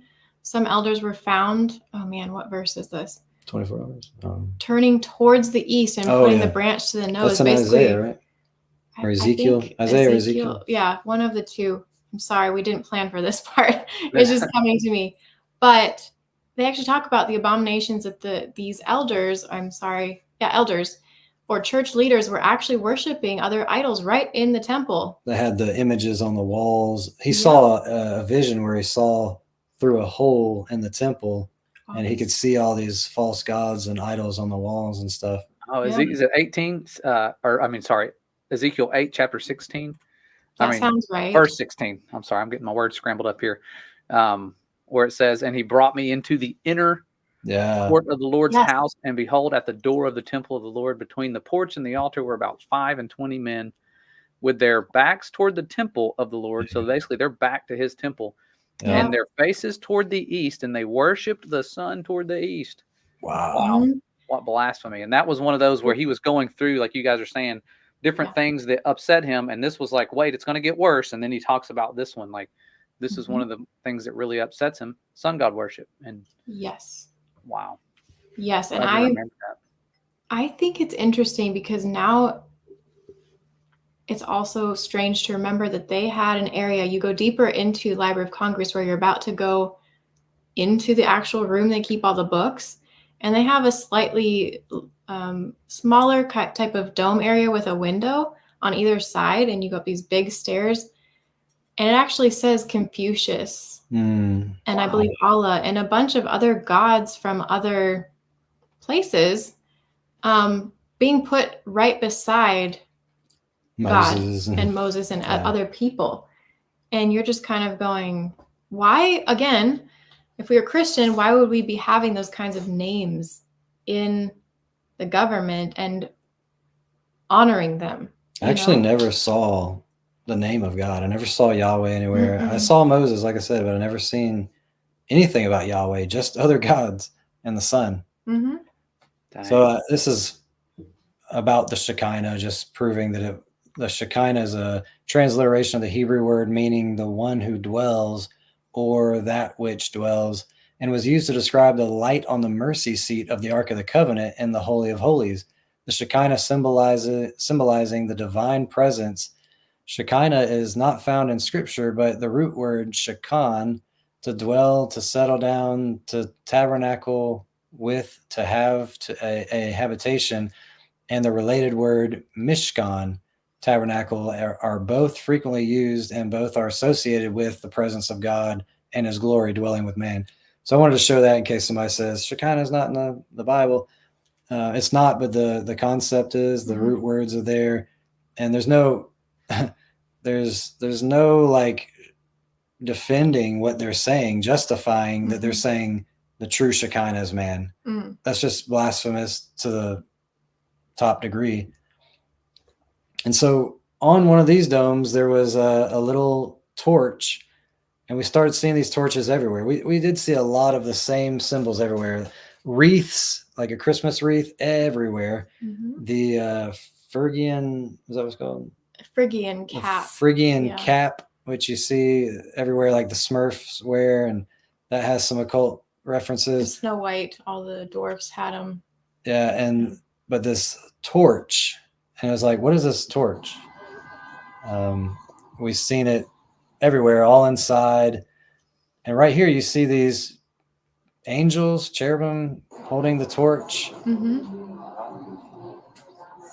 And there's Moses with the wreath around it. But you see, between every little section is these angels holding that torch. Newton up there with Moses. Exactly. Like, what? Yeah. What? It's like, here's Moses, and here's a guy that disproves the Bible, Newton. Yeah, exactly. What? So I've kind of covered this topic of the torch, mainly as it came up because of the Olympics. I was looking into the Olympics, which I'll be covering very soon on our channel. But this has everything to do with it. When we see it everywhere in the Olympics and in the government and on the walls, it started with the temple of actually Hestia. Hestia turned into Vesta in Rome. And Vesta, the goddess, had power over the hearth, the temple. And she had Vestal virgins. I don't know if many people have heard of that, but it, of course, was a group of, I think it was 16 Vestal virgins chosen from very high class families of good breeding and all that, that they would dedicate quite a few years of their life, almost 30, I believe, to serve in these temples to Vesta, where they actually nurtured a flame. And it's really strange, and I don't want to like burst the bubble yet, but it just says right here, I'll read it. In ancient Rome, the Vestal virgins, or Vestals, were priestesses of Vesta, virgin goddess of Rome's sacred hearth and its flame. The Vestals were unlike any other public priesthood. So do they look like anything we have today? Yeah, when you look at that statue, does that remind you of people that we see somewhere? It's Mary. In the church in Rome? Everywhere. Holy Mary, they say. Mother Okay. of God. Yeah. That's a good one. So when they tended this flame, I'll just say that they had to protect that flame as much as they had to protect their virginity, because if they had lost their virginity, they would be blamed for all of the nation's plagues, wars, problems, basically. And one of them would be said to have lost their virginity and pregnant, and they would be actually put in a cave underground and given very little food to slowly die. Jeez. And they would usually conceive of many children because they were actually being used by the priesthood, as they're speaking about. The priesthood we know of today is the priests of the Catholic Church. These are nuns. These are nuns we have today, are Vestal virgins, who still tend to the priests and their needs and the sacred flame, which we might know as Lucifer's flame. And they still wear headdresses and stuff like that. Why I know that is because we have lots of testimonies that you can look up today. Oh, yeah. Of nuns who have been taken and initiated into the order and didn't know what they were getting into. They thought they were going to be the bride of Christ and all this stuff, dedicating their life to Christ. And they were actually molested and abused the whole time and conceived of many children that they then had to say that they weren't pregnant with and kill them. And that's why we find tunnels, usually leading from monasteries to, what are they called? Convents, all along the way of babies, just cemeteries full of baby bones. Oh, that's true. Miles and miles of tunnels with human bones in there. Yeah. that is so sad. And so they were the ones who initially took care of this flame the whole time, but we came across it. It eventually became, excuse me, the Statue of Liberty, which was known. I'm just skipping around to the very bottom here. This is America's symbol. Yes. And this actually comes from the statueoflibertytour.com. So they're talking about, come and see this great Statue of Liberty. And they're saying that it's liberty enlightening the world as the flame. And this picture itself is known as the Colossus of Rhodes Island. That's how it's spelled. So it became many different gods along the way. It was Hestia, Vesta, and then it became also Libertas, Statue of Liberty, Miss Liberty, Colossus of Rhodes, Helios. We're going to see that in the next picture, I believe. But something that's interesting here is it says that they're saying that the Statue of Liberty is a recycled design from this figure you see there. And it says the 7 rays, the crown on the Statue of Liberty. Oh, yeah. The crown's 7 rays form a halo representing the sun. Again, sun worship. It's everywhere. It's Because wasn't that original Colossus? Wasn't that the sun god Helios? The original? Yeah, Yes. exactly. Yes. Helios is right here. Sun god Helios, main figure. And it didn't change all that much, except that we called it a she suddenly. You're not fooling anybody with that physique and face. Yeah. Like there was nothing feminine about the When I was a kid, I thought it was a man. I said something about who's that guy, and my parents were like, "That's not a guy. That's Lady Liberty." And I was like, "It looks like a guy." I thought it was a guy wearing a toga. Have But y'all when you seen look at the Helios picture? here, it's almost like the Statue of Liberty is like, "Let me surprise you. I'm going to take off my robe." You see it in the arm there. Take off my robe, and I'm not a woman. I'm a man. Mhm. What if it just fell off one day and we were like, "Oh no, Yeah, there it is. Yeah. she's a he"? Yes. And, Oh wow, that's what I was about to ask you about. That's yeah. I put those Yes. two side by side, and that stuff has just taken off. People are finally waking up to that. Yes. Sheesh. So a painting done by this famous guy way back when. 1700s. There you go. Nice. If Satan summoning, what did it say? Sorry. Summoning his legions. Yeah. That's what you want in your city, Yeah. New York. With my goodness, Mhm. The I face mean, looks identical. identical. Like Identical, same posture. And then you notice that he, whatever it is, has a broken chain, which compares to this other statue of Lucifer, where he's got the broken chain on his ankle. If you count the points on his crown, there's 1, 2, 3, 4, 5, 6, 7, just like Lady Liberty has those 7 points. And the here's genius is another evil. Wow. piece Well, of information. Can we go back one? This? Yeah. So he not only has like the broken crown and broken scepter there, it looks like, and his hand up in anguish as though he lost everything, his throne that he wanted, and then he's chained. But there's an apple there that's been taken a bite of. Yeah. Oh, I didn't even Down see by- that. Yeah, at his feet by that chain. And so there's many clues that this is Lucifer. And on a different site, it wasn't just called the Genius of Evil. That's the title of the painting, but it just said Lucifer on the one I found. And when you think of the Statue of Liberty, who's Helios, the sun god, Mhm. she is holding a torch, and Lucifer was the light bearer. Right. So it's literally a statue of the light bearer. That's the symbol of this nation. Yeah. This Christian, quote unquote, Christian nation. And here's even more proof, just so that people know this, of course, again, is from the Statue of Liberty tour.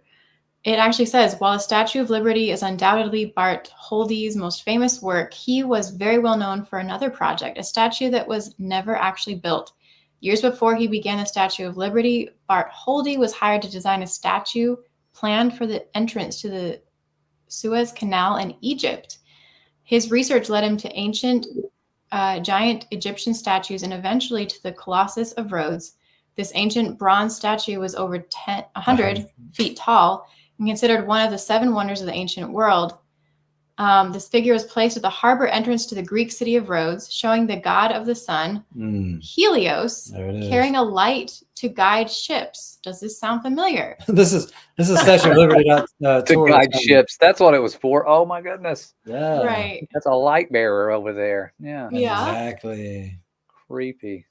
So it's just interesting that they're like, sound familiar, you know? Yeah.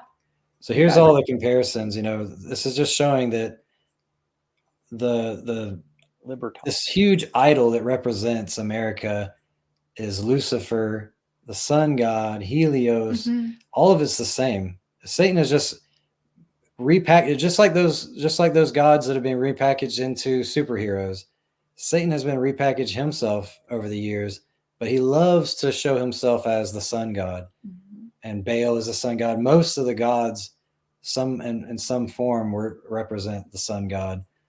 And I think it's just Satan picking kind of like the most powerful and supernatural thing that we can see in the sky. You know, you know, everything in our world is really just a beautiful miracle, like a seed, a dead seed you shove in the ground and it turns into a massive tree. It makes no sense. But the sun, you know, it's just like, what is that thing? It's just glowing and gives warmth and light. And he's the light bearer. He wants to be the sun. You know, he's trying not to give up that title, and he's trying to hold on to that as the light bearer. Yeah, I had somebody ask me the other day, speaking of the sun worship, they said, what's wrong with worshiping the sun?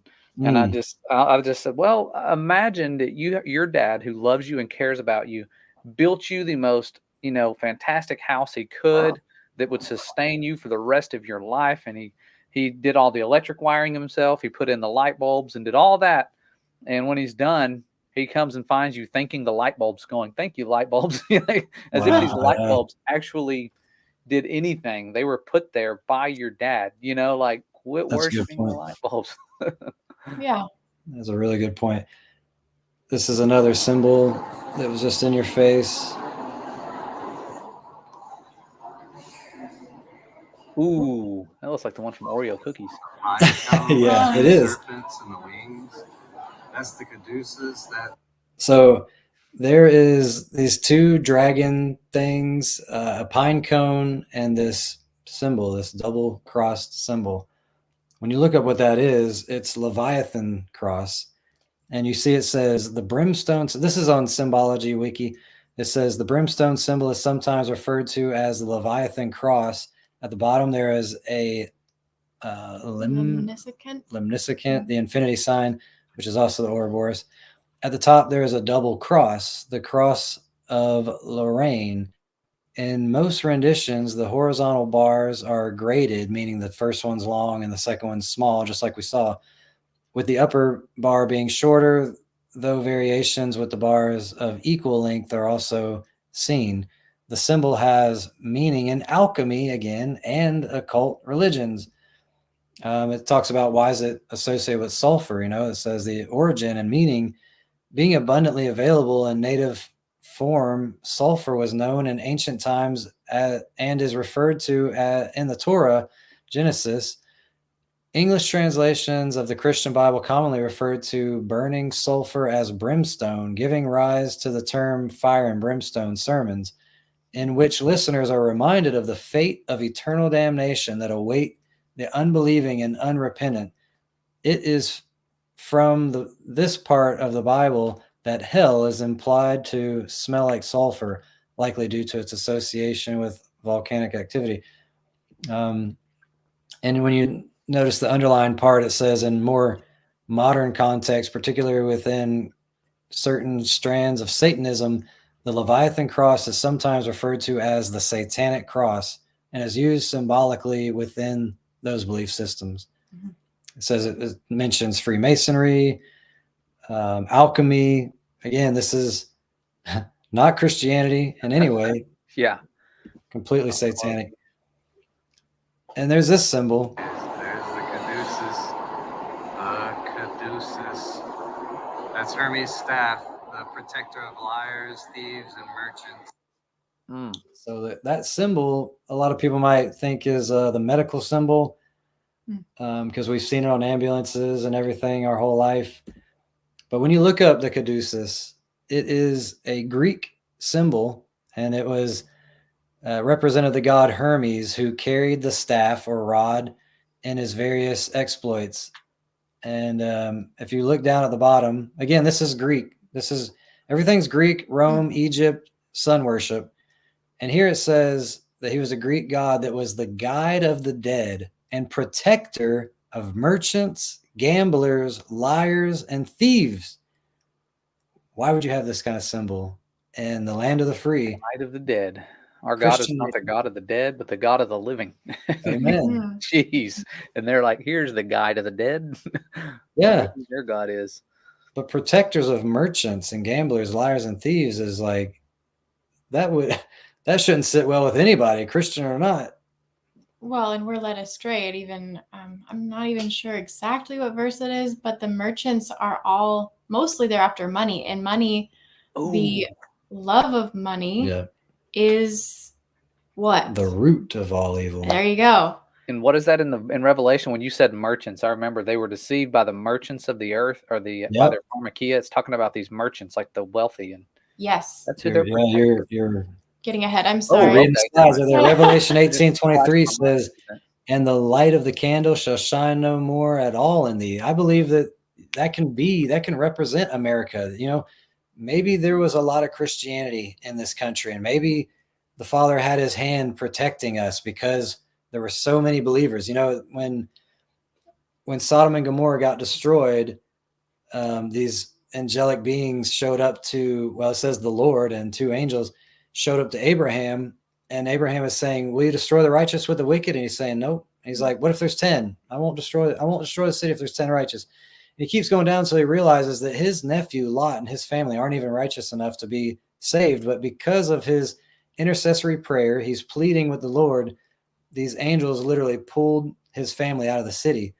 And so America could be like that. I mean, there's a lot of nations in the world that are openly enslaved and they're openly being persecuted, and America hasn't been like that. And but I do believe that we're in a time when those winds that were being held back are being let go. The Father's hand is being released, and we're going to suffer the consequences of our sinful choices. And that's why it says the light of the candle shall shine no more at all in thee, and the voice of the bridegroom and the bride shall be heard no more at all in thee. For thy merchants, which we just saw, thy merchants were the great men of the earth, for by thy sorceries were all nations deceived. And the verse before it, a couple verses before it says, I heard another voice from heaven saying, come out of Babylon, my people. God's saying, these are my people.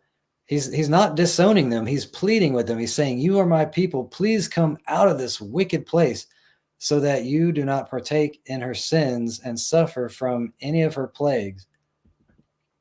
And so when you look at, just like Josh was saying, when you look at what is this word sorcery, I don't see witches around or whatever, but it's the word pharmakia. It's the use of medicine or drugs or spells, and it says idolatry.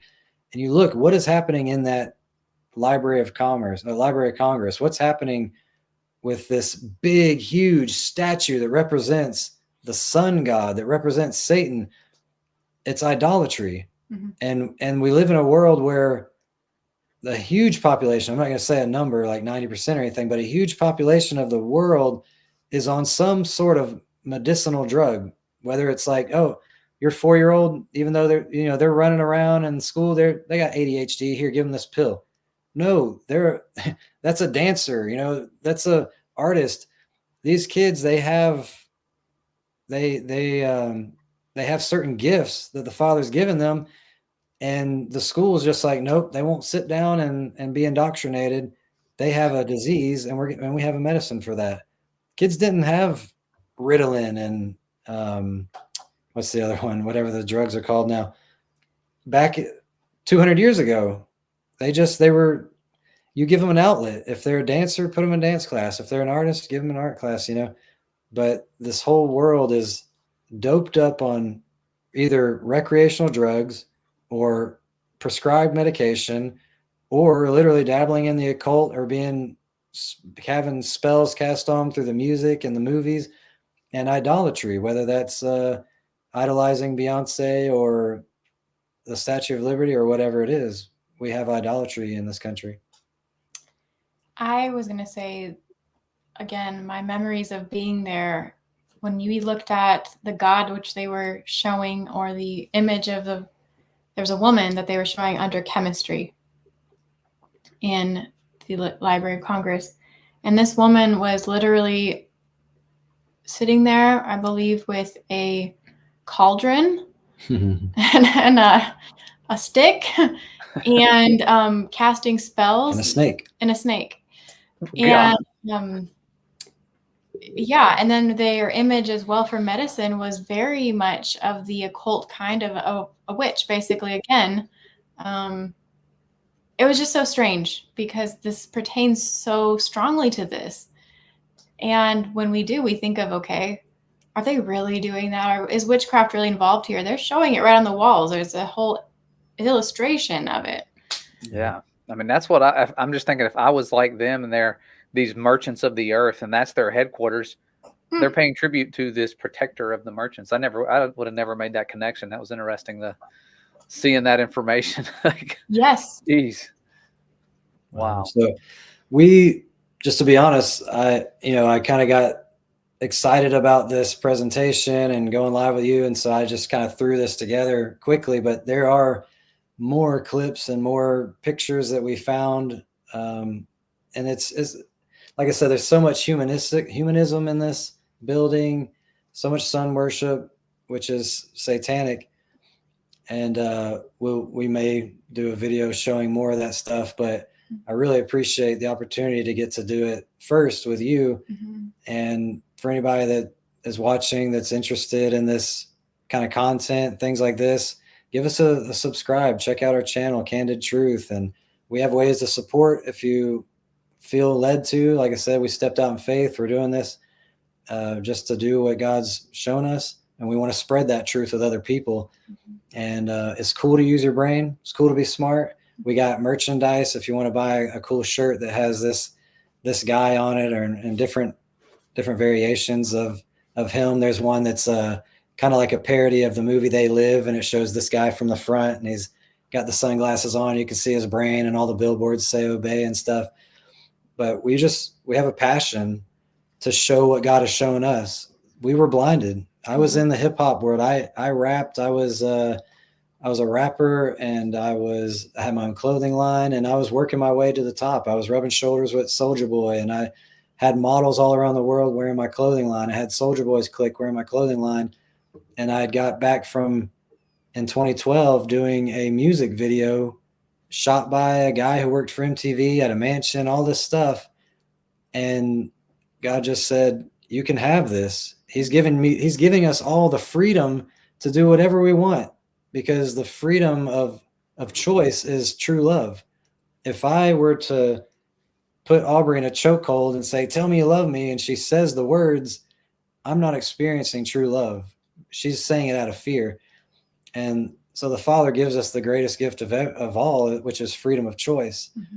And he said, you can have that. You see the sponsorships with Bud Ice. You see the rubbing shoulders with Soulja Boy. You see your clothing line on your favorite bands and rappers and all that. If you pursue that, it will happen, or you can lay it all down and follow what I have for you. And I made the choice to surrender those things that I thought were my dreams. I felt like God was going to take away my dreams, but he gave me my gifts. He gave me the gifts of art and making t-shirts and graphics and music videos, and even going place to place and being on stage, but not to glorify myself, but to glorify him. And ever since I surrendered that, he just started opening up doors for me. So I want to encourage people, if you're holding on to anything in your life, don't be afraid to surrender everything to God, because he's got a bigger plan for your life than you can ever imagine. I never dreamed that me and Aubrey would be going to Bolivia and Washington, D.C. and recording things and being able to show people what God's shown us, because she was blinded too. Yeah, I was a model and also a hip hop dancer. And I grew up in the church, so I knew the truth, but at the same time, they never spoke. Like he was mentioning, they never spoke about the dangers of certain music at all. And music just seemed to strike a chord with me and make me dance. So I thought, oh, this is of God. Satan's very good at taking what you're good at and actually making it look like what is coming out of you is all godly, but it's not.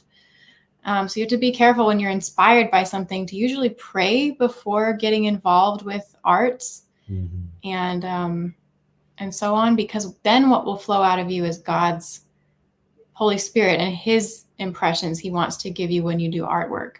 Otherwise, I was also, I'm not a drawer, but strangely enough, I would draw all over my hands and all kinds of things as fake tattoos almost. They looked pretty cool. They had lots of eyes. They had lots of netting, fish scales, and ironically, it was a lot of pagan symbols that were just flowing out of me. And sometimes I would wear those things to go dance. And so that's kind of a snapshot of where I came from. I didn't really know at all about certain kinds of music or the hip hop realm, that it was so alluring. Basically, you're being allured straight to the feet of Baal and voodoo. And he had to pull me out of Babylon as well. But what would happen when you'd go dance at these places? So I would dance eventually. So I was just participating at first. You go to a party, and I never, because I was a Christian girl, I had a bedtime. People thought it was strange because I would always go to bed at a certain time. All right, I'm leaving the party. I see you guys. And I didn't drink, and I didn't do drugs, and I didn't mess around with people. I just went there, mingled, spoke to people, and danced. And when I would start to do this after a while, it was very quick before they cleared the floor, which they usually do for people that are good. And they gave me the floor, and I became known as a good dancer. And it was about maybe not, I'll give it like a month, maybe a month into doing that and having that response from people, that soon I was actually blacking out when I got up to dance. I didn't really have control over what I was doing. Wow. And I just remember coming down the steps of a lot of these platforms and stages where I was like, what did I do?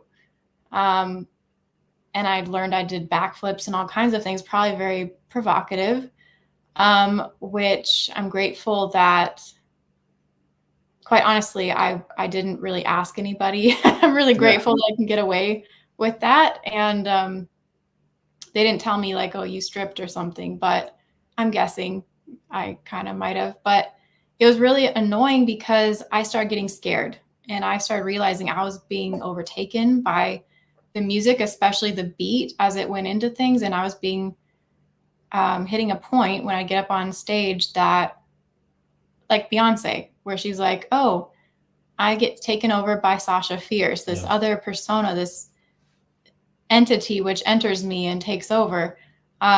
She actually came on the scene a lot later after my experience and my growing up years. I finally realized that's what had happened to me as well. So I know it's a lot more information, but yes, that would happen to me. And it freaked me out enough, along with some of the, you have a power struggle within you, some of these things, that you want the recognition of dancing and being the pretty girl at parties and mingling and all this stuff. I became very popular. And God had to bring me out of that and let go of power and some of the things that Satan will taunt you with, and release it all to him, because he was showing me that pretty much anything I wanted was within reach as well. Mm-hmm. Guys, money, cars, their houses, marriage proposals, were all coming my way pretty heavily every day. And I was turning them down left and right. But at one point it was just kind of fun. And then suddenly, like I said, you're losing control. You get tons of people that are kind of after you when you get off stage. And I had to realize that this was turning into an obsession for them. I was becoming an idol to them while being possessed by something. Wow. And so I think that's really, I won't go into everything else, but that's really the bulk of the story in a nutshell, that he really had to, he was giving me everything as well that the world had to offer in my case. And I turned it down and gave it all up so that he could bring me back to him. And so, yeah, God did that for me. And we know what it feels like. Like we said, coming out of Babylon, it's true. It's a hardship. It's kind of a hard work to do within yourself, but with God's help, you can do it. He calls you, he draws you out of it. Yeah. And so all that to say that we were both blinded by the God of this world, which is Satan. And at some point, for me, it was December 2011. It was like the blinders fell off in an instant. It was like I was the Christian for 8 years that had no fruit. I was rapping and fornicating and smoking and drinking and all those things while saying a Christian. And I would hear Christians say Harry Potter was pushing witchcraft and all this. I was like, man, it's a kid's book. Like, let these kids imagine. And in that moment, December 2011, it was like the blinders fell off. And I was like, wait a minute, like Satan's the God of this world. Like, he's in control of the government. He's in control of the media. And I could see through all this deception, all thanks to him. It was the Father who gave me the eyes to see.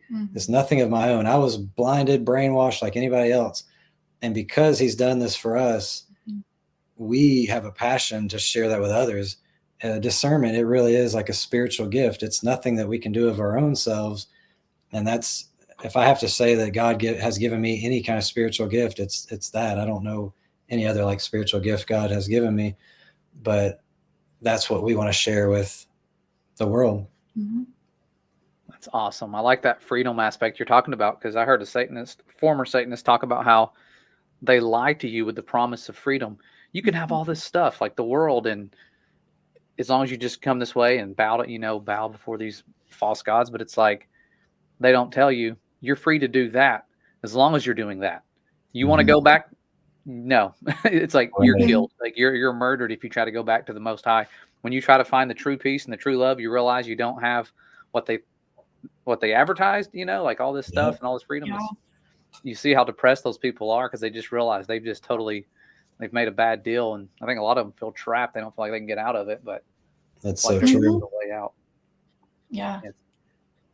Wow. Well, awesome. I'm so blessed to have you guys coming together. Like, this is powerful. Yeah. Like, I don't think people understand, guys who are joining, if you're joining late, like a powerful union. Our Father is amazing at how he brings his children together. And in this case, it's two precious children with awesome testimonies who are, I say children because that's how I view a lot of people now, but these are truth soldiers, weapons of light against the darkness out here. So it's great to have you guys, see you guys together in action. Like, fires me up. I was like, man, I gotta share their ministry with people who may not know where they are and how to find them. So Mikey and Aubrey, Jenny, what a blessing. Deep stuff. My mind's blown seeing the stuff you guys are showing. I'm like, I'm glad I didn't go on a full out field trip through DC. We just went to a couple places, and I'm telling you, I felt sad. I went to the the natural history or Smithsonian. What's it called? Smithsonian Museum of Natural History. Is that what it's called? Yes. Natural history and man-made nonsense history.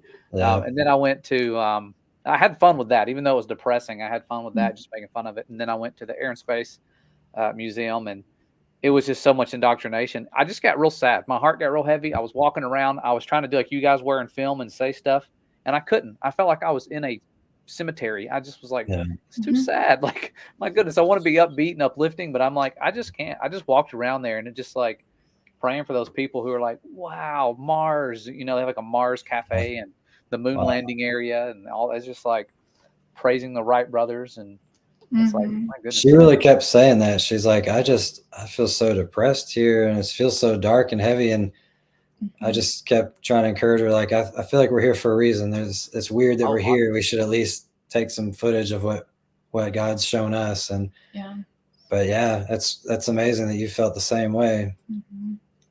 Yeah, crazy. We were both there. I have no desire to go there, but like on our journeys, like 2 places and back, we just stop along the way, and there's a lot of free stuff there. So, and my wife's like, "Oh, we'll just stop here and we'll check it out and see the free stuff and bring your camera," because she wants me to do stuff for Creation Standards. She's like, "You might find some lesson here." So I got a lot of information for evolution. When we get to that unit, it'll be cool to show all that stuff because you can use it. Their timelines actually destroy their own lies, but everything was like, I noticed it was like 660 million years ago, and or something. They'd be like 6 million years. Like, they'd always put like the sixes in like their own little categories. Or no, I think it was 66 million years ago, and then 6 million. They always had it like masterfully put out, the 666s everywhere with their timelines. I was like, I never knew that. Wow. So obvious journey. And it's all in the heliocentric globe model and everything. Yeah, too. the globe was everywhere with the dinosaurs. You'd be like, oh, there's the dinosaurs, and there's the globe. There's an asteroid, and well, I mean, the 666 is in all the access and the speeds and the rotations and all that. Yeah, all of it. I wished I could have brought posters with me. I didn't plan on going. I should have went and been like, here's all your 666 stuff right here, one spot. Wow, that would have been a great place to promote. Maybe we'll have to go sometime, man, and just get a good YouTube team to go out there and promote some stuff. Yeah, they need it, man. It was sad seeing these precious children and their families walking through there like, oh, wow, here's where we come from. Like, look at it. It's like, oh, no. Yeah, I know. That would be really cool just to have a banner built with all these pictures of these, like that Ouroboros and what that means, and just say, hey, are you going in the Library of Congress? This is in there. This is in there. Check it out. You think we're a Christian nation? That's a good idea. Yeah. Let's plan for that, bro. If anybody out there wants to fund that, we're starting a fundraiser. Yeah, that'd be cool. Crowdfund for that for sure. Yeah. So I'm trying to read comments too. See if anybody had any questions for you guys. It looks like a lot of people are saying they're going to subscribe, so I hope so. I'd like to see that. Amen. Thank you. Take off. No, you got places to go this evening. So I'll let you guys get to work. But yeah, thanks for putting all that stuff together. That's impressive. You put that together that fast. I'm over here scrambling to put stuff together, and I've put for my classes, and that was like, wow, I wish I could work that fast. That's amazing. Oh. So good job, guys. Thanks for sharing your testimonies and doing all the work you're doing. I will try to follow when I can. I'll hit play, and then you're on another tab sometimes that I'm just listening because. Oh, that's awesome. But it's always good to hear you guys talking and sharing things. Yeah, thank you so much for your support, man. I see your comments often, and I see you jump in the live sometimes, and it really means a lot. And thank you so much for this opportunity to get to share this with your audience. Yeah, awesome.